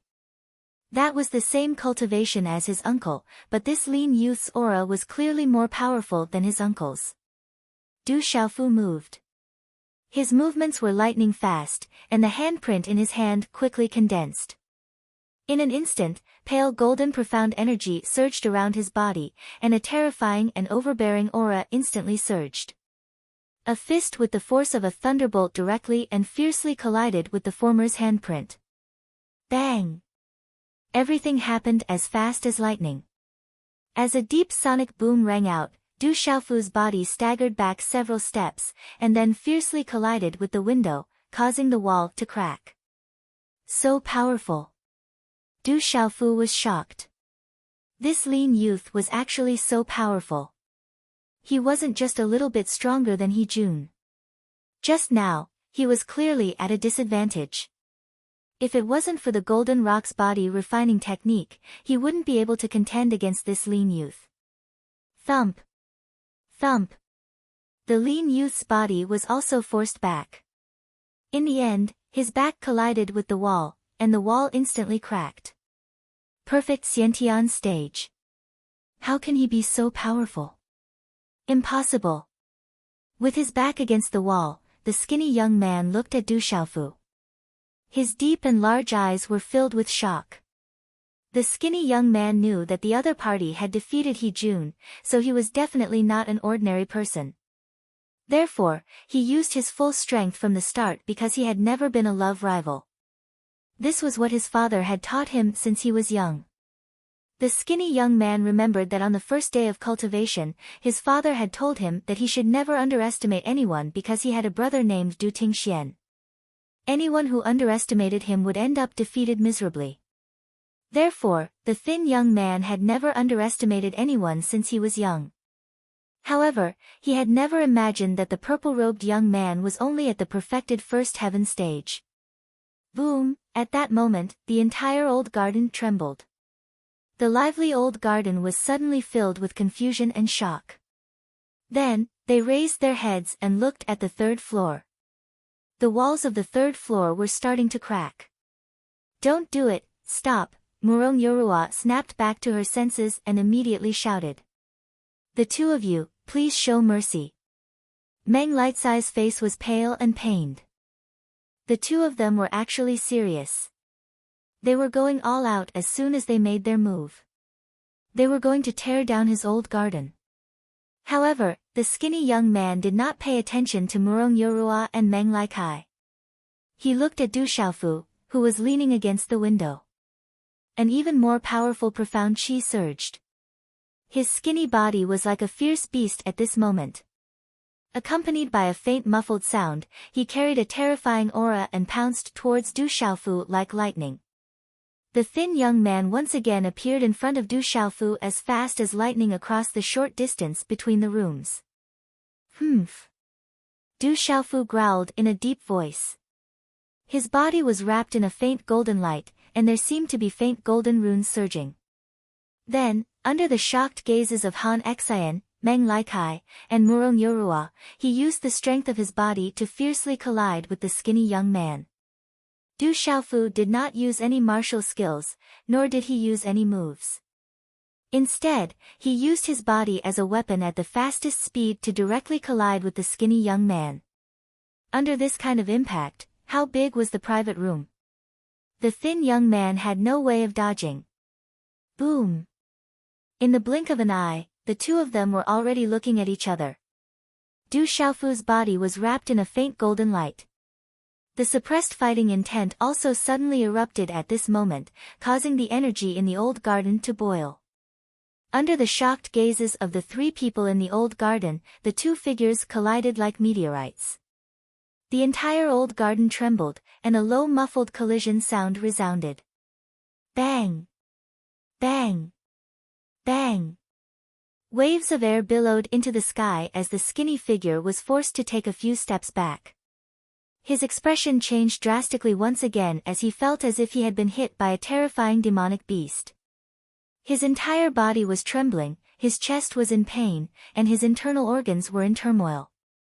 Why do I feel a little soft? Du Xiaofu's body only trembled slightly. At the moment of impact, he felt as if his hard chest had hit something soft. As the skinny young man's body was shaken back, Du Xiaofu knew that the opportunity would not come again. It was impossible to beat the skinny young man with his strength, so he could only play to his advantage. His physical body, which was comparable to the young golden-winged rocks, was his advantage. In a flash, Du Xiaofu did not hesitate. His robust body was wrapped in golden light, and his arms shook slightly. Like a rock spreading its wings, he instantly hugged the skinny young man who had not yet stabilized his body. Then, his arms, which were like a rock spreading its wings, hugged the skinny young man tightly. Bang! Bang! Bang! The huge impact sent the skinny young man directly to the wall behind him. The wall of the private room was directly penetrated by the two of them. In the surrounding private rooms, a few wealthy businessmen and celebrities were chatting and flirting with a few ladies. When they heard the commotion next door, they were startled and peeked in. In an instant, they saw two figures rushing out. They were so frightened that they immediately avoided them. They were dumbfounded. "Bastard, let go!" the skinny young man shouted. He did not expect that a fight could be like this. At this moment, the skinny young man's arms were tightly held, and he could not break free at all. The purple-robed young man was like an incomparably strong bull at this moment. He was unstoppable, and the skinny young man could not stop at all. Du Xiaofu did not speak. He continued to hug the skinny young man and broke through another wall, reaching the third private room. "Stop, you two," Meng Likai was about to cry. They were definitely going to tear down his hometown. At this moment, he regretted listening to Han Xian's idea and bringing Du Xiaofu to the third floor. He had smashed his own foot with a rock. It was painful. Bastard! There was no one in the third private room. The skinny young man furiously shouted. At this moment, it was difficult for him to use any means. He could only raise his leg and use his knee to directly hit the area between Du Xiaofu's legs. Du Xiaofu knew that the area between a man's legs could not be kicked no matter what. His body immediately sped up and directly hugged the skinny young man tightly, making it impossible for the skinny young man's leg to kick out. Bang! Bang! However, with Du Xiaofu's strength, the skinny young man's leg, which had just gathered momentum, was immediately unable to kick out. Then, he directly tripped on Du Xiaofu's leg. In the end, the two of them directly fell to the ground. The two of them were still exerting their strength. A terrifying aura erupted, and the two of them suppressed and clashed with each other. The two of them rolled on the ground and immediately smashed into the wall of the third private room. Ka! How could the wall of the window withstand the impact of the two of them? Suddenly, the wall cracked, and then directly broke open a hole. The two of them directly fell through the window. Everyone on the first floor of the old garden had already raised their heads to look at the commotion on the third floor. Then, they saw two figures falling from the third floor. Everyone was so frightened that they scrambled to get out of the way. Then, everyone on the first floor was dumbfounded and dumbfounded. Falling from the third floor, the two of them were still tightly hugging each other. In the end, they fell heavily on the ground. However, it was Du Xiaofu who fell at the bottom. Rumble, the ground trembled and cracked. The entire hometown seemed to be on the verge of collapse. Du Xiaofu fell to the ground, but his hands were still tightly hugging the skinny young man's arm like pliers. Walala! Under the huge impact, the two of them continued to roll on the ground. One moment, Du Xiaofu was on top, and the next moment, the skinny young man was on top. Under the impact of the terrifying aura, the first floor of the hometown could be said to be in chaos. Everywhere they passed, the ground cracked, and the decorations were destroyed. It was a tragic sight. Commander Zhang, Huang San, and the others were having fun in the hometown. Beside them, there were ladies accompanying them. This kind of life simply made these men fall into a land of gentleness. They felt that today was the right day to come. They had definitely profited. Suddenly, a shocking sound came from the third floor. Commander Zhang and the others immediately focused. Then, they saw two figures falling from the sky and falling to the ground. Commander Zhang, Huang San, and the others looked at each other. Why did the two figures that fell feel so familiar?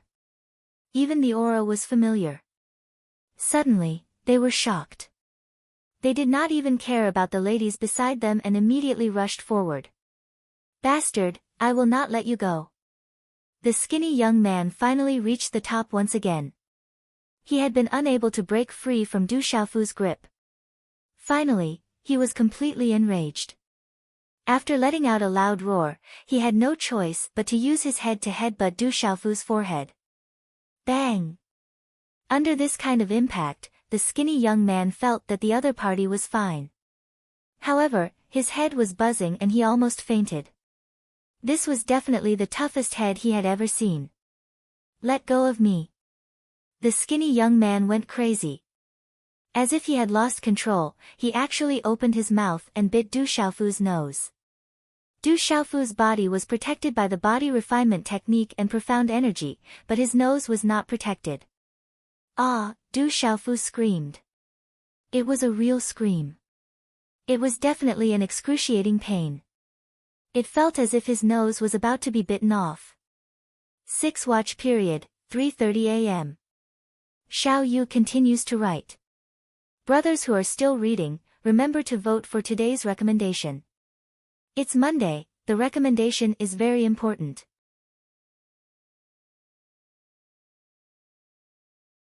Chapter 131. Amidst the pain, Du Xiaofu's last bit of strength exploded out. He didn't know where the strength came from, but he once again pressed the thin young man under his body.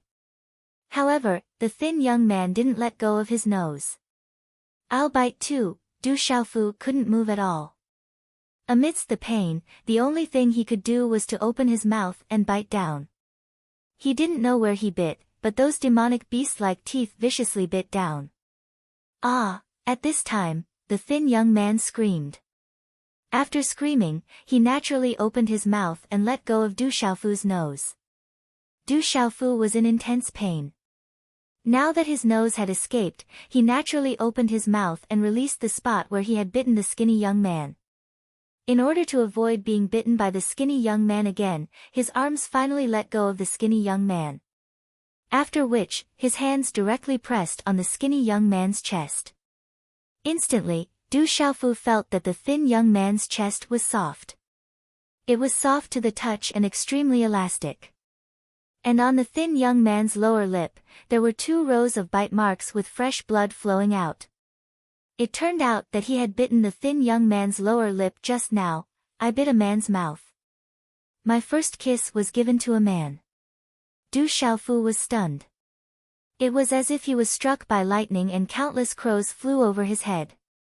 Suddenly, he felt unwell.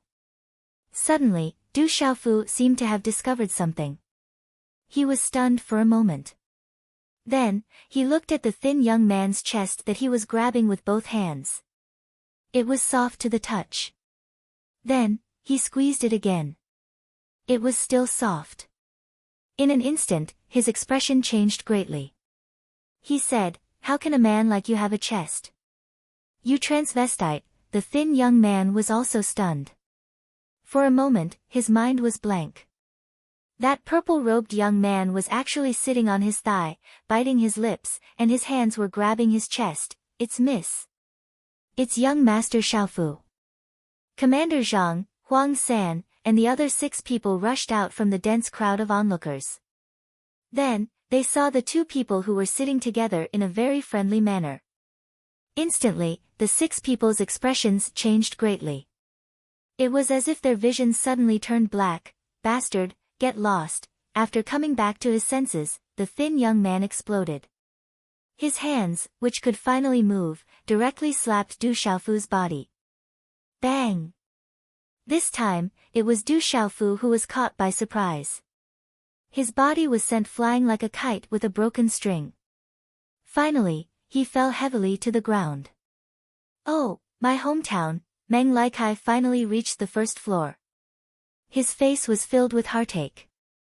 Looking at the first floor of his hometown that looked like it had been torn apart, his heart was bleeding. "Who dares to cause trouble in my hometown?" At the same time, around the old garden, a large number of men in tight clothes began to rush in. Their auras were all extraordinary, much stronger than the men in tight clothes who were guarding the door outside. The leaders were definitely strong. When these men in tight clothes saw that their young master, Meng Laikai, was also here, they immediately gathered around Meng Laikai.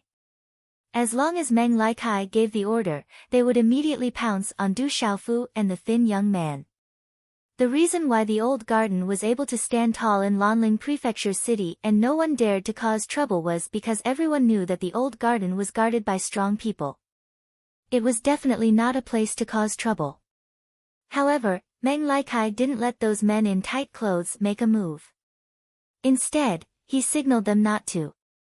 However, his eyes were filled with pain and tears were about to flow out. When Han Xian and Murong Yorua arrived, their gazes immediately fell on the thin young man and Du Xiaofu. "Bastard, I'm going to kill you." Blood flowed out from the corner of the thin young man's mouth. His extremely beautiful lower lip was already bleeding from Du Xiaofu's bite. When he recalled the scene just now, how could he endure it? He immediately rushed toward Du Xiaofu. "You transvestite, you still have breasts. You bit my nose, you stole my first kiss." Du Xiaofu, whose nose was dripping with blood, also roared.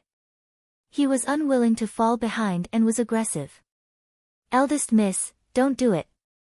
Young Master Xiaofu, we're all family." After Commander Zhang and Huang San regained their senses, cold sweat broke out on their foreheads. They immediately stood between the two of them.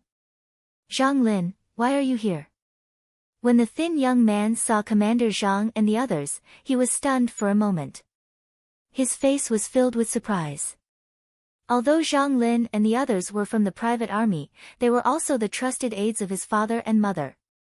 Could it be that his father and mother had come? Thinking of this, the thin young man's face suddenly became worried. We were ordered to accompany young Master Xiaofu. Zhang Lin respectfully said to the thin young man. His attitude was very respectful. Not to mention the palace master and madam, just the young master in front of him was already not below him in terms of cultivation at such a young age. His strength was even stronger than him. This was enough to earn his respect. Huang San, what did you just say? She's the eldest miss. Du Xiaofu was also stunned. Seeing Huang San and the others standing between them, he immediately opened his mouth and asked in shock. Young master, this is the eldest Mississippi. Why are you guys fighting? Huang San's face was pale. The eldest miss and this young master Xiaofu were fighting. If this were to happen, he would not be able to report back to his superiors. They even fought in his hometown. What? Eldest miss? What eldest miss? Could she be Ouyang Shuang? She's a girl disguised as a boy. She's Aunt Shan's daughter. Du Xiaofu was so shocked that his mouth was wide open. During the day, he had heard from Aunt Shan that Aunt Shan had a daughter called Ouyang Shuang. However, he did not expect that the thin young man in front of him was actually Aunt Shan's daughter, Ouyang Shuang. Zhang Lin, what's going on with this kid? Ouyang Shuang also heard the problem at this moment and immediately asked Zhang Lin curiously. Eldest miss, we were ordered to take care of young Master Xiaofu. Zhang Lin wanted to answer, but he really did not know the background of this young Master Xiaofu. Anyway, Madam was very nervous. However, Zhang Lin was also completely shocked just now. He knew the strength of the eldest Mississippi. He could not do anything about it. However, that young Master Xiaofu was very strong.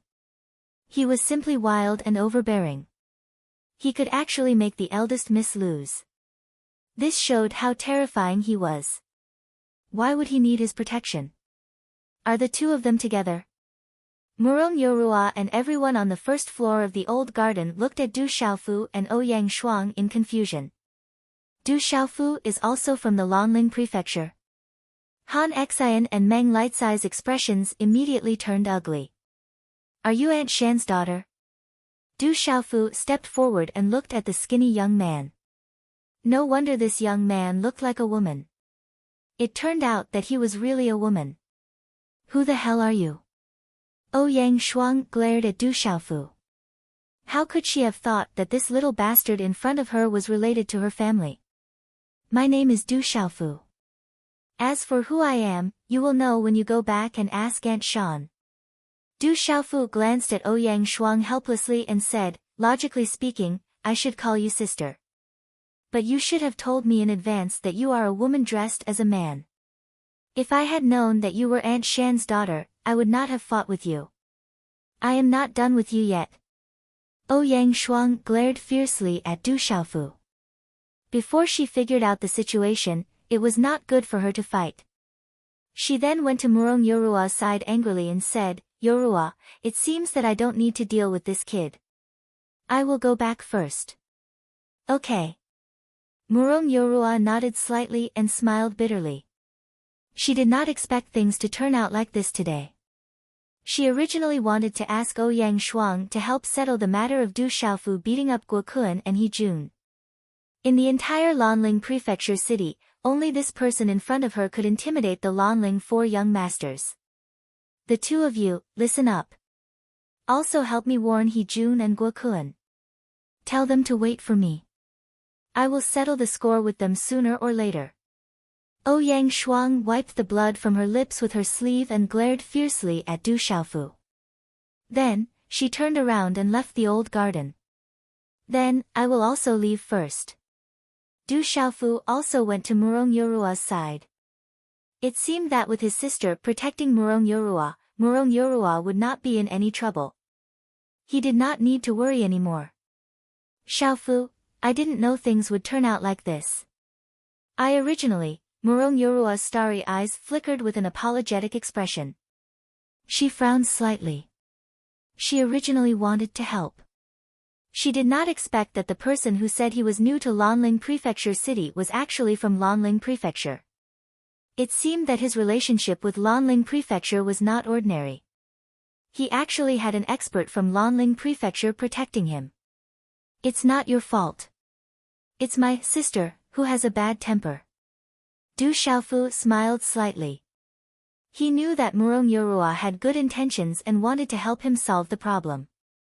He was extremely grateful, even though the final result was somewhat unexpected. Meng Laikai, Brother Meng, I am sorry for causing this place to become like this.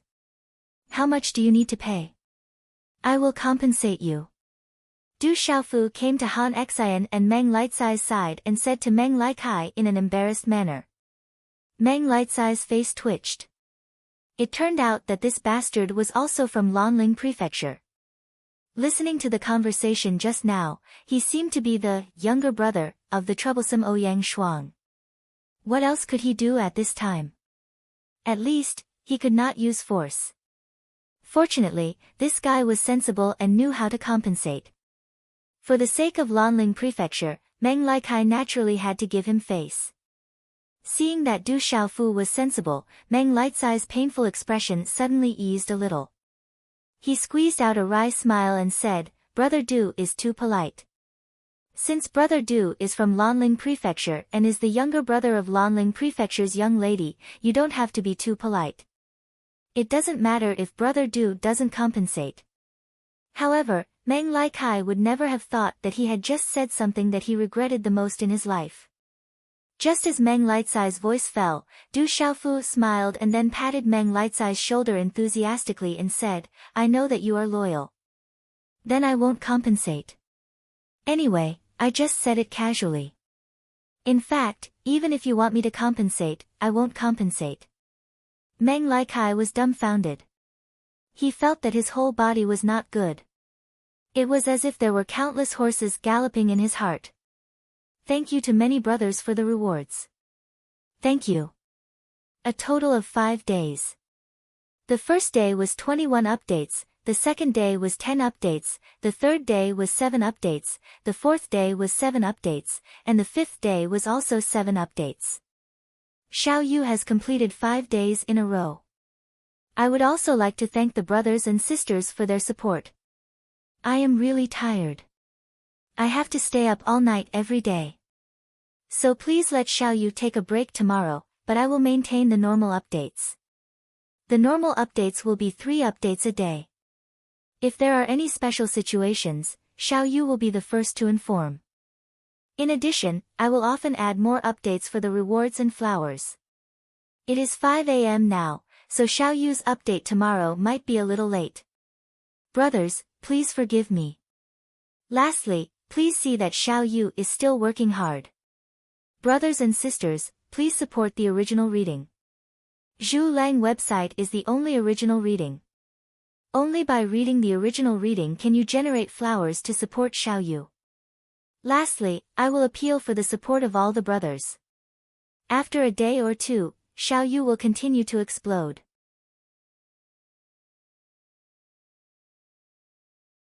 Chapter 132. Oh right, I forgot to tell you guys something important.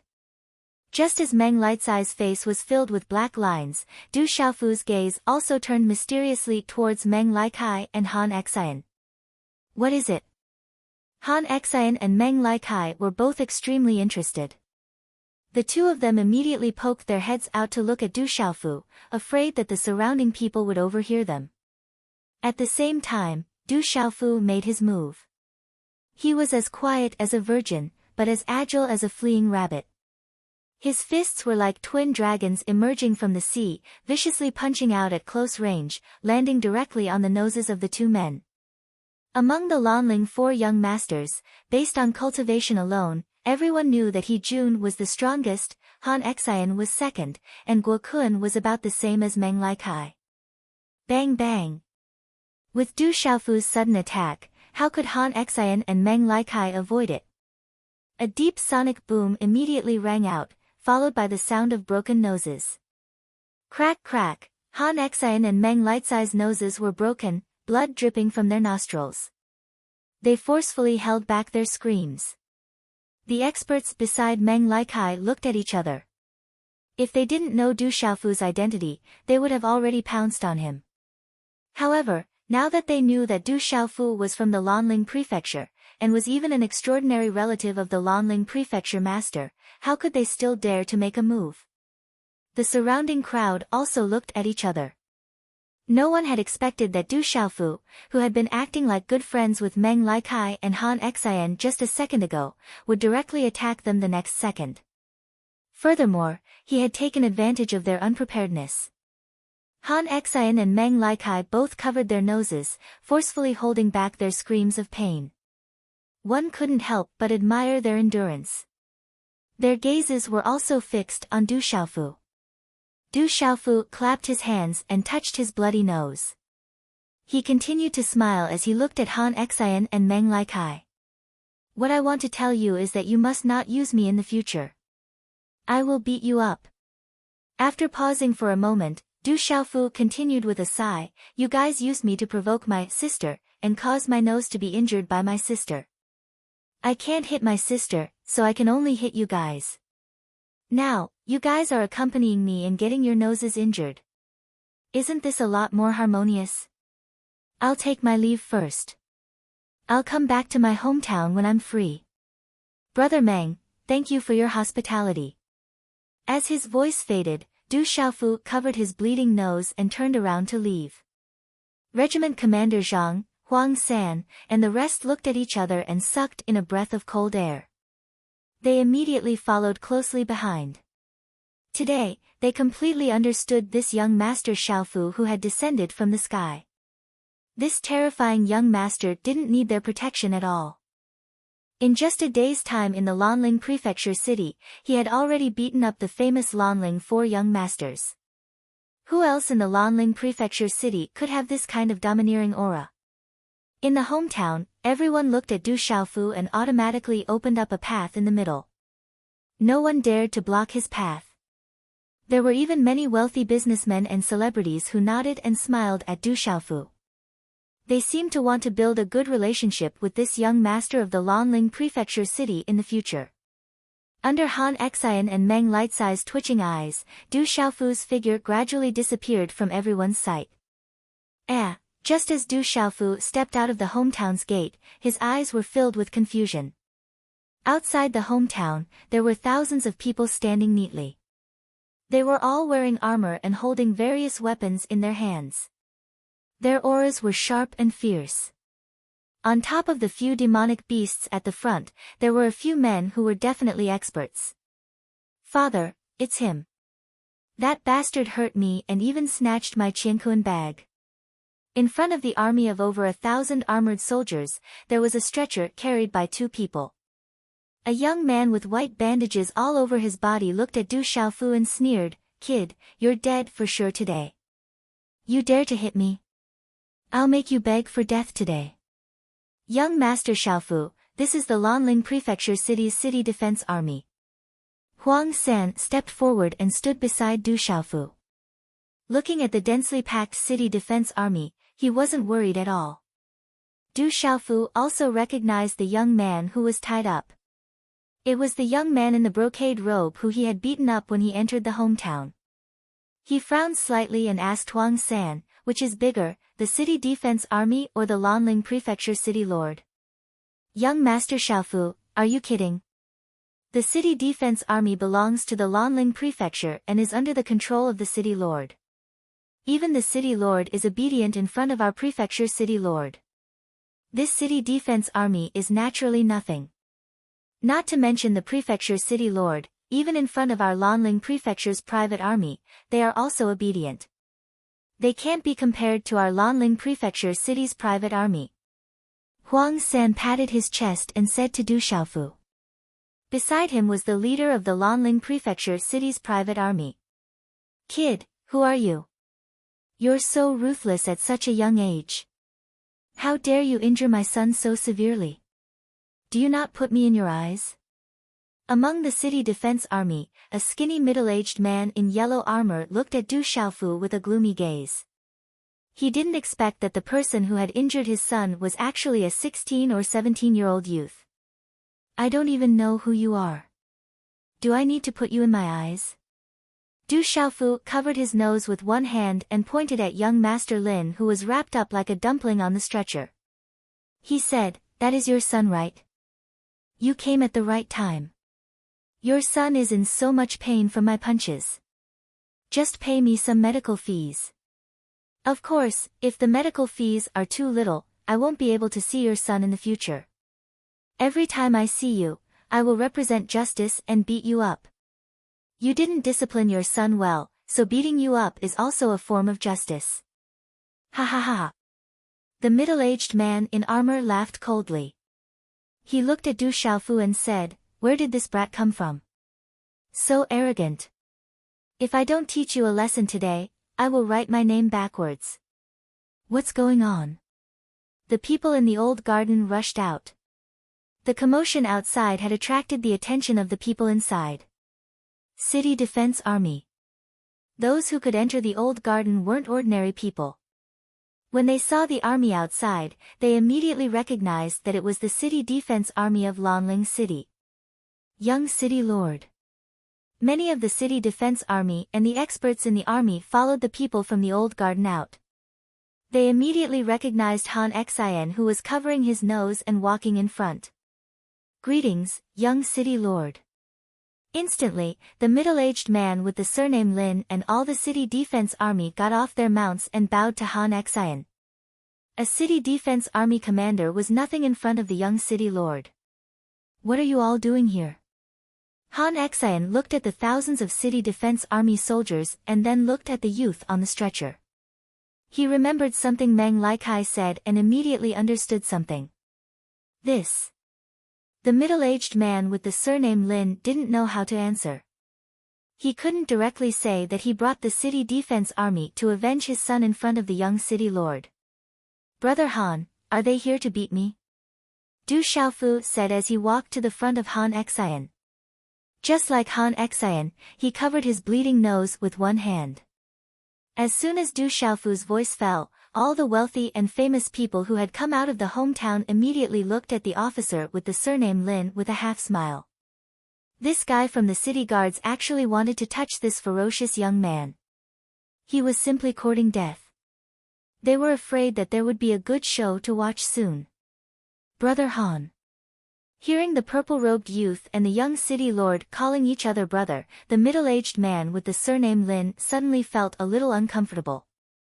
Han Xian's face twitched. He looked at the middle-aged man with the surname Lin and said, "You are called Lin Ming, right? Take your people and leave. Leave immediately. Don't go." Du Xiaofu suddenly said. He then smiled at Han Xian and said, "Brother Han, I just beat you up. Your people might be here to avenge you. How can you let them go?" When Han Xian heard Du Xiaofu's words, his eyes twitched and he felt a little uncomfortable. Beat up the young city lord. The military officer surnamed Lin's expression changed drastically. He felt the rich and famous people in Lanling Prefecture City looking at him as if he was a joke. Then, he heard the purple-robed young man's words. The young city lord was beaten up by him and had nothing to say.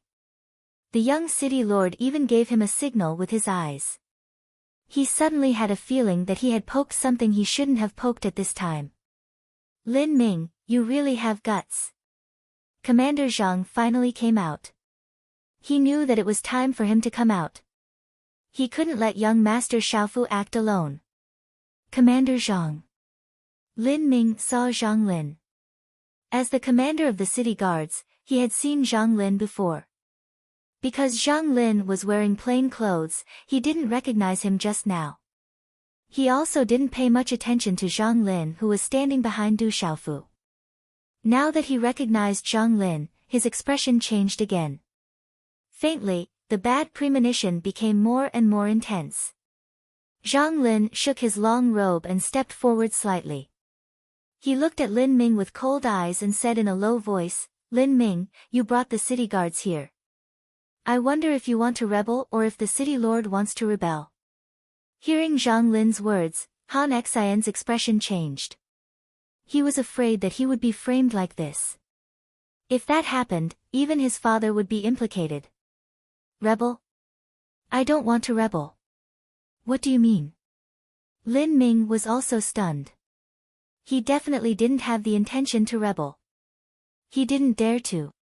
You don't dare to. You brought the city guards here to deal with young Master Xiaofu of the Lanling Prefecture city. That's equivalent to going against the city lord. You even dared to go against the city lord. If you aren't rebelling, then what are you? Zhang Lin shouted. Young Master Xiaofu of the Lanling Prefecture city. When Lin Ming heard this, his whole body trembled in fear. At this time, he didn't know what was going on at all. However, he faintly knew that he was going to be in trouble this time. Time is up. Xiao Yu, continue to write.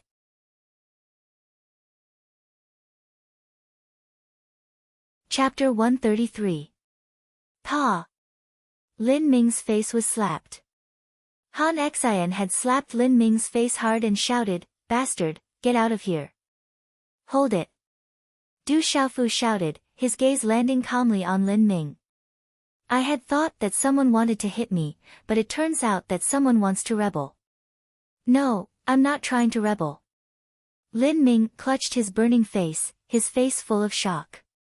He had thought that it was some rich second-generation hedonistic son of a wealthy merchant from Lanling Prefecture city who had hit his son, and that he could use this opportunity to extort some money.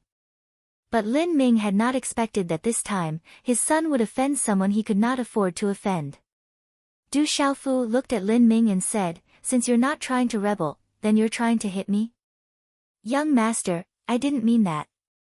How could Lin Ming dare to admit it now? His entire body was trembling in fear. This purple-robed youth before him had even beaten up the young city lord, how could he afford to offend him? "You're not here to hit me, nor are you here to rebel. Don't tell me you've brought your army here for a stroll." Du Xiaofu suddenly shouted, then turned to Zhang Lin behind him and said, "Commander Zhang, take this guy back and interrogate him properly. See who's trying to rebel." "Yes." Zhang Lin understood, and with the others behind him, he stepped forward and took Lin Ming into custody. "Young city lord, save me, young city lord, save me." Lin Ming pleaded loudly to Han Xian for help. At this moment, it was too late for regrets.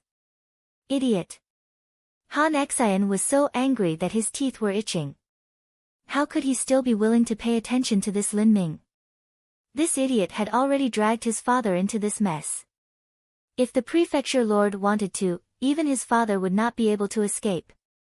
He needed to go back and inform his father as soon as possible. "Let's go." Du Xiaofu ignored the others and turned to leave. The thousands of city guards did not dare to move. Even their commander had been taken into custody, what else could they do? "Father, father," young Master Lin, who was lying on the stretcher, stared blankly at his father who was being held captive. He had yet to recover from his shock. Lin Ming glared at his son, his eyes blazing with anger. If not for the fact that Lin Ming was his son, he would have chopped him into pieces. "Huang San, what did this guy say he was going to do to me?" Du Xiaofu walked past young Master Lin and suddenly stopped. He took a few steps back, looked at young Master Lin on the stretcher and said to Huang San. Huang San said seriously, "Young Master Xiaofu, this guy just said that he would make you beg for death. I'll leave it to you." Du Xiaofu's voice fell, and then he left.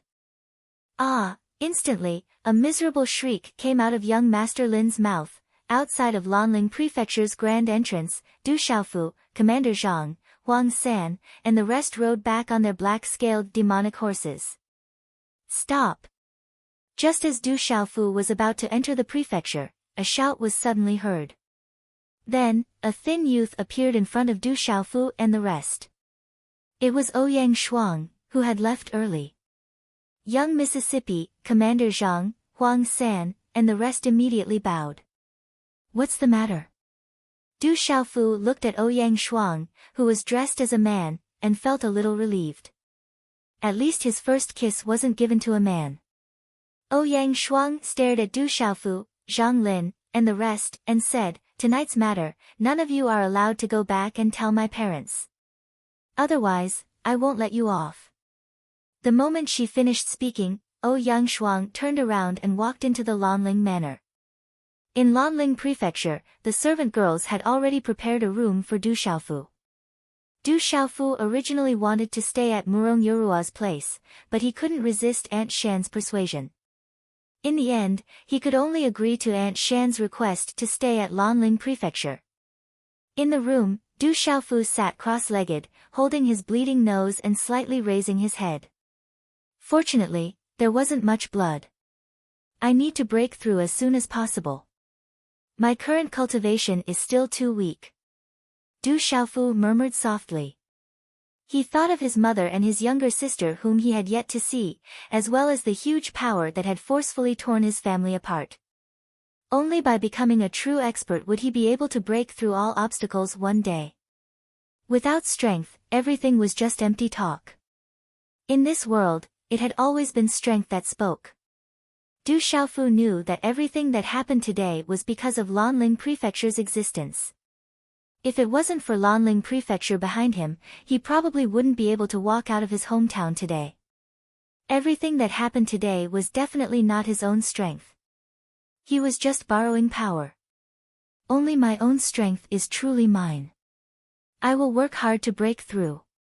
After meeting the city lord, I will head to the academy as soon as possible. I hope that the city lord can come out of seclusion as soon as possible." Du Xiaofu's determined face flickered with a faint golden light. He then sat cross-legged on the bed and formed a cultivation seal. A moment later, his body was enveloped in a faint golden light. The curtain of night covered the sky. The bright moon hung high in the sky, and the moonlight cascaded down. In the study, a middle-aged man was sitting cross-legged. His body was enveloped in a runic halo.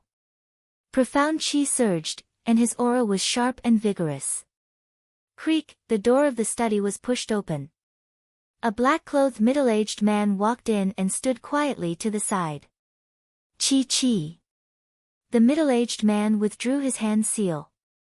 The runic halo around him gradually disappeared, revealing a handsome face. His thick eyebrows were slightly raised in a rebellious manner. He was handsome and heroic. His dew-like clear eyes flickered with a bright light. It was the Lanling Prefecture's mansion master, Ouyang Ling, mansion master. He has returned. The black-clothed middle-aged man looked at Ouyang Ling and added, "He's not bad." "You've never praised anyone." Ouyang Ling looked at the black-clothed middle-aged man and said, "I know he's not bad because he's my brother's son. I just want to know how good he is." The black-clothed middle-aged man's eyes flickered. He then said to Ouyang Ling, "Tonight, he broke into the hometown and beat up Han Xian and Meng Laikai. One of the city guard's commanders brought 1,000 men to the hometown because his son was beaten up. But now, they have been brought back by him. He and Zhang Lin are singing the same tune, saying that the city guards and Han Chang want to rebel." Ouyang Ling listened. His eyes flashed with a smile. Finally, he smiled and asked, "Did he come back in one piece tonight?" "No." The black-clothed middle-aged man shook his head. "No." The black-clothed middle-aged man shook his head and said, "He fought with eldest Mississippi. Eldest Miss is in the hometown. It seems to be because of that Murong Yorua. But eldest Miss didn't gain any advantage. He's only at the peak of the Xiantian realm." "Peak of the Xiantian realm?" Ouyang Ling's eyes shook. Then, a bitter smile appeared on his face. "That girl is at the peak of the pulsation realm. He's only at the peak of the Xiantian realm. As expected of that fellow's son. Mansion master, do we need to do anything?" The black-clothed middle-aged man looked at Ouyang Ling and said, "All these years, Han Chang has relied on his connections in the imperial capital to refuse to accept you. I think our chance has come." Ouyang Ling stood with his hands behind his back. He walked a few rounds in the study and said, although Han Chang is a little arrogant, he's a smart person. Otherwise, I wouldn't have kept him alive. Mansion Master, you've always wanted to take him for your own use. Otherwise, Han Chang wouldn't be able to affect you at all. The black-clothed middle-aged man said. Ouyang Ling smiled and said to the black-clothed middle-aged man, since this matter was caused by a junior, we don't have to interfere. I believe Han Chang won't interfere either. If he interferes, it proves that he's not Han Chang. Mansion Master, is this appropriate? After all, he's just arrived at the Lanling Prefecture. He doesn't know anything. The black-clothed middle-aged man was worried. He doesn't know anything, but he defeated 4 of the Lanling 4 young masters in one day. Isn't that enough? Although Han Xian is young, he's not bad. He's even better than his father, Han Chang. So, I really want to know who's stronger between him and Han Xian. Ouyang Ling said softly. His eyes were filled with anticipation and curiosity. Faintly, there was also some desire. Han Xian is indeed not bad. He's able to endure today. The black-clothed middle-aged man's eyes flickered and asked, what if he defeats Han Xian? If he defeats Han Xian, I'll have to show myself and drive him away. Ouyang Ling murmured, if he defeats Han Xian, what else can I train him? That brother of mine is simply asking his son to make things difficult for me. Is that brat really that strong? What's his background? In a quiet small hall, a rather well-built man said with a slight frown. I don't know his background. That brat isn't that strong. He just doesn't play according to common sense and catches people off guard. In the small hall, Han Xian's nose was bandaged. After he finished speaking to the well-built man, he added, that brat is also very shameless and black-hearted.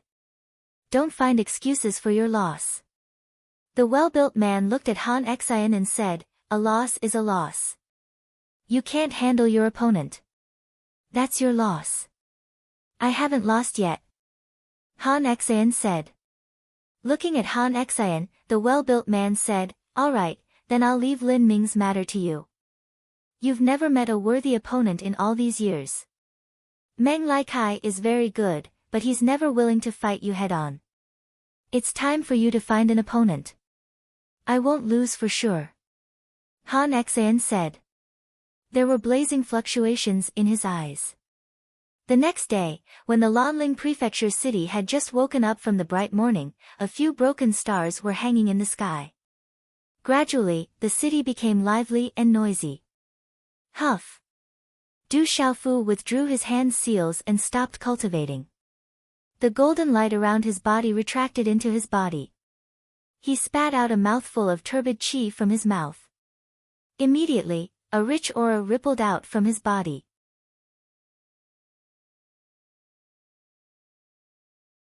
Chapter 134. Du Xiaofu smiled as he felt the abundant Xian qi in his Shin Quebec. He hoped that he could make another breakthrough as soon as possible. If he could break through to the pulsating realm, his strength would take a huge leap. However, Du Xiaofu did not forget Jin Qingquan's advice. There was no need to rush to break through to the Xiantian realm and pulsating realm. The most important thing was to lay a good foundation. The descendants of those super clans and ancient inheritances would never allow their descendants to break through too quickly. Accumulating strength was the most important thing. Otherwise, with the resources of those super clans and ancient inheritances, they would be able to nurture many experts of the younger generation. However, once these experts reached a certain level of cultivation, it would be difficult for them to advance any further. In the backyard of the Lanling residence, Du Xiaofu was called to eat breakfast by a servant girl. When he arrived at the side hall, his eyes immediately lit up. At this moment, there was already a 21 or 22-year-old girl standing in the hall. She was dressed in a long green dress. Her hair was tied up in a bun and the long hair on her temples set off her peerless appearance. Her thin eyebrows should be gentle, but they were slightly wrinkled, making her appear stubborn and unapproachable. There was not the slightest ripple in her indifferent eyes. However, there was no doubt that this was a peerless beauty. She looked so familiar. Du Xiaofu looked at the peerless beauty and sized her up without blinking. He had a feeling of déjà vu suddenly. Du Xiaofu saw the faint teeth marks on the peerless beauty's lower lip.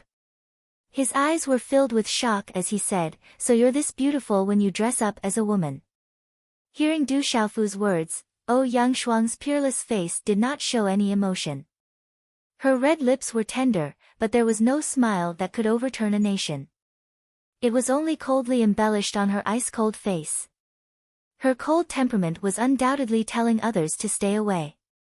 She did not have any intention of paying attention to Du Xiaofu, as if she did not know Du Xiaofu at all. "Xiaofu, what happened to your nose?" Yuan Shanshan's beautiful figure arrived. As soon as she entered the hall, she saw Du Xiaofu's injured nose.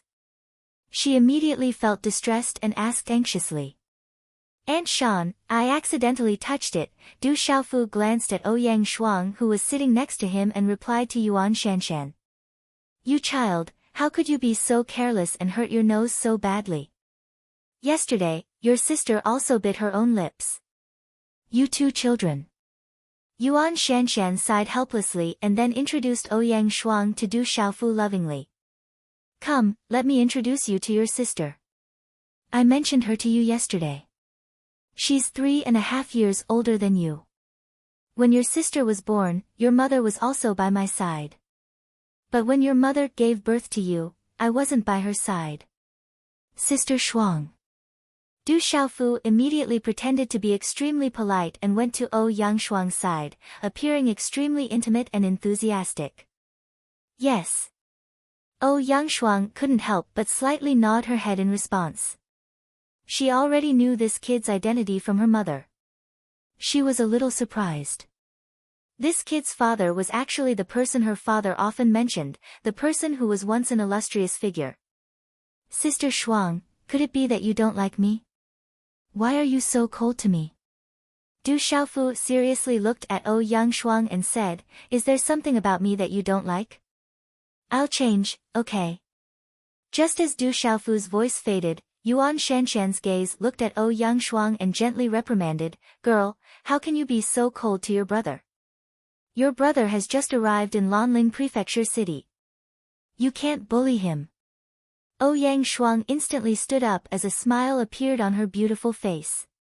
This smile was enough to cause the downfall of cities and empires. She then said to her mother, "Mother, I'm not being cold to little brother.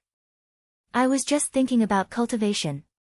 Since little brother Xiaofu is here, I can't be happier." "That's good. In the future, you have to take care of your brother. Don't let him suffer any grievances." Yuan Shanshan seriously said to Yang Shuang before a satisfied smile appeared on her face. "I will." Yang Shuang nodded her head and turned around. With her back facing her mother, she looked at Du Xiaofu. Her face immediately darkened and her large eyes were clearly filled with warning anger. Her voice was unusually gentle as she said, "Brother Xiaofu, I will definitely take good care of you in the future." How could Du Xiaofu not see that Yang Shuang was clearly holding a grudge against him? His gaze shifted as he said, "Sister Shuang, you won't hit me in the future, right?" "Silly child, why would I hit my brother? If your sister dares to bully you, just tell me. At that time, I will properly teach her a lesson." She lovingly stroked Du Xiaofu's forehead as she said, "Sister Shuang, you heard it. If you bully me, I will tell Aunt Shan." Du Xiaofu weakly smiled as he looked at Yang Shuang and said, "You." Yang Shuang was so angry that she continuously stomped her feet. However, because her mother was present, there was nothing she could do. The servants in the residence had already prepared breakfast. It was various kinds of exquisite pastries and porridge. Du Xiaofu wolfed down a lot of food. For cultivators, as their cultivation grew stronger, they would slowly not feel hungry. It was said that once one's cultivation reached a certain level, one would be able to completely abstain from eating and would no longer need to eat. Du Xiaofu clearly felt that he would not have any problems if he did not eat for a day. However, after seeing food, he could not help but feel hungry. Oh Yangshuang sat upright and only tasted a little. She did not eat much.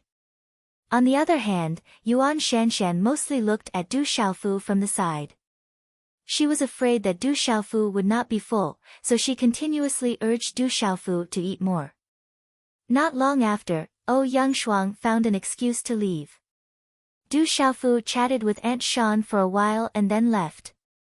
But on the way, he met Huang San. From Huang San, he found out that Han Xian had come to Lanling Palace and was looking for him. He came to the Lanling residence to look for me, not the residence master. Du Xiaofu was puzzled. After all, this was the Lanling residence and not the Du family. Young Master Xiaofu, that's what Han Xian said. I arranged for him to wait in the side hall.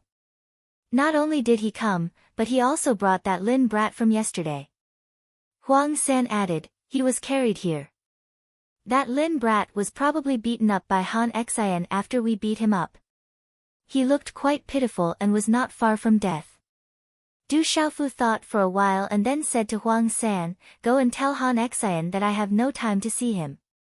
Young Master Xiaofu, that Han Xian probably came because of the matter with the city guards last night. I'm afraid he's here to explain. Huang San said. I know, but this has nothing to do with me. I'm actually not a member of the Lanling residence. I won't interfere in this kind of matter. Du Xiaofu nodded. How could he not know Han Xian's intentions? It was not easy for him to get away from yesterday's matter. At this moment, Du Xiaofu was not willing to involve himself again. Yesterday, Du Xiaofu's original intention was to protect Murong Yorua and Dai Xingyu. Later, because of Murong Yorua's message, he went to the old garden. Now that he knew that Oh Yangshuang was protecting Murong Yorua, there was nothing to worry about. What if Han Xian doesn't leave? What if he goes to the residence master? Huang San was a little worried that the city lord would know about what happened last night. After all, going to the old garden wasn't a very glorious thing. Du Xiaofu smiled and interrupted Huang San's words, the residence master is in seclusion. He can't find him even if he wants to. Besides, he won't find the residence master. If he wants to find him, it's his father. What qualifications does he have to find the residence master? Just ignore him. Huang San nodded. He seemed to understand and said, Young Master Xiaofu, what about the commander of the city guards last night? Didn't we hand him over to the Lanling residence's private army? I believe that Commander Zhang and the others will know what to do. Du Xiaofu said. In the Lanling residence, Du Xiaofu didn't know what to do. He wanted to cultivate, but there was no suitable place. He wanted to see the residence master as soon as possible so that he could leave when the time comes. At noon, Du Xiaofu left the Lanling residence alone and went to the old residence. Dai Xingyu and the king-scaled demon tiger were still in the old residence. When Du Xiaofu arrived at the old residence, he was a little stunned. He didn't expect that Oh Yangshuang would also be there. She was wearing the same clothes as this morning. When she stood together with Murong Yorua, they were both equally captivating. Du Xiaofu couldn't help but take a few more glances at her. Roar! The king-scaled demon tiger growled and went to Du Xiaofu's side as if it was being pardoned. Big brother Xiaofu. Dai Xingyu went to Du Xiaofu's side affectionately. When Oh Yangshuang saw Du Xiaofu, her eyes were filled with displeasure. It was as if Du Xiaofu owed her a few 100,000 profound coins. She said, Why are you here? I came to see Xingyu.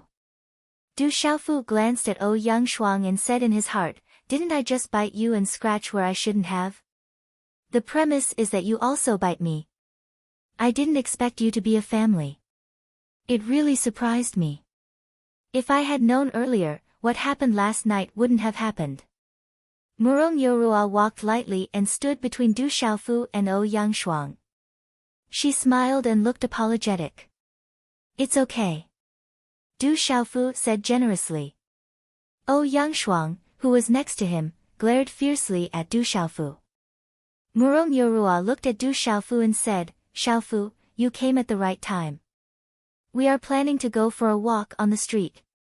Why don't you come with us? Okay, if Big Brother Xiaofu comes with us, we won't be afraid of encountering bad people. Dai Xinyu said happily. Today is the third watch. You're tuning in to the Blissful Bookshelf YouTube channel. We're so grateful for your support, and don't forget to subscribe to join us on this incredible journey through captivating stories. Your generosity through donations truly makes a world of difference, as it's the primary source of revenue that allows me to expand and enhance this channel for you. Thank you from the bottom of my heart for being a part of this adventure.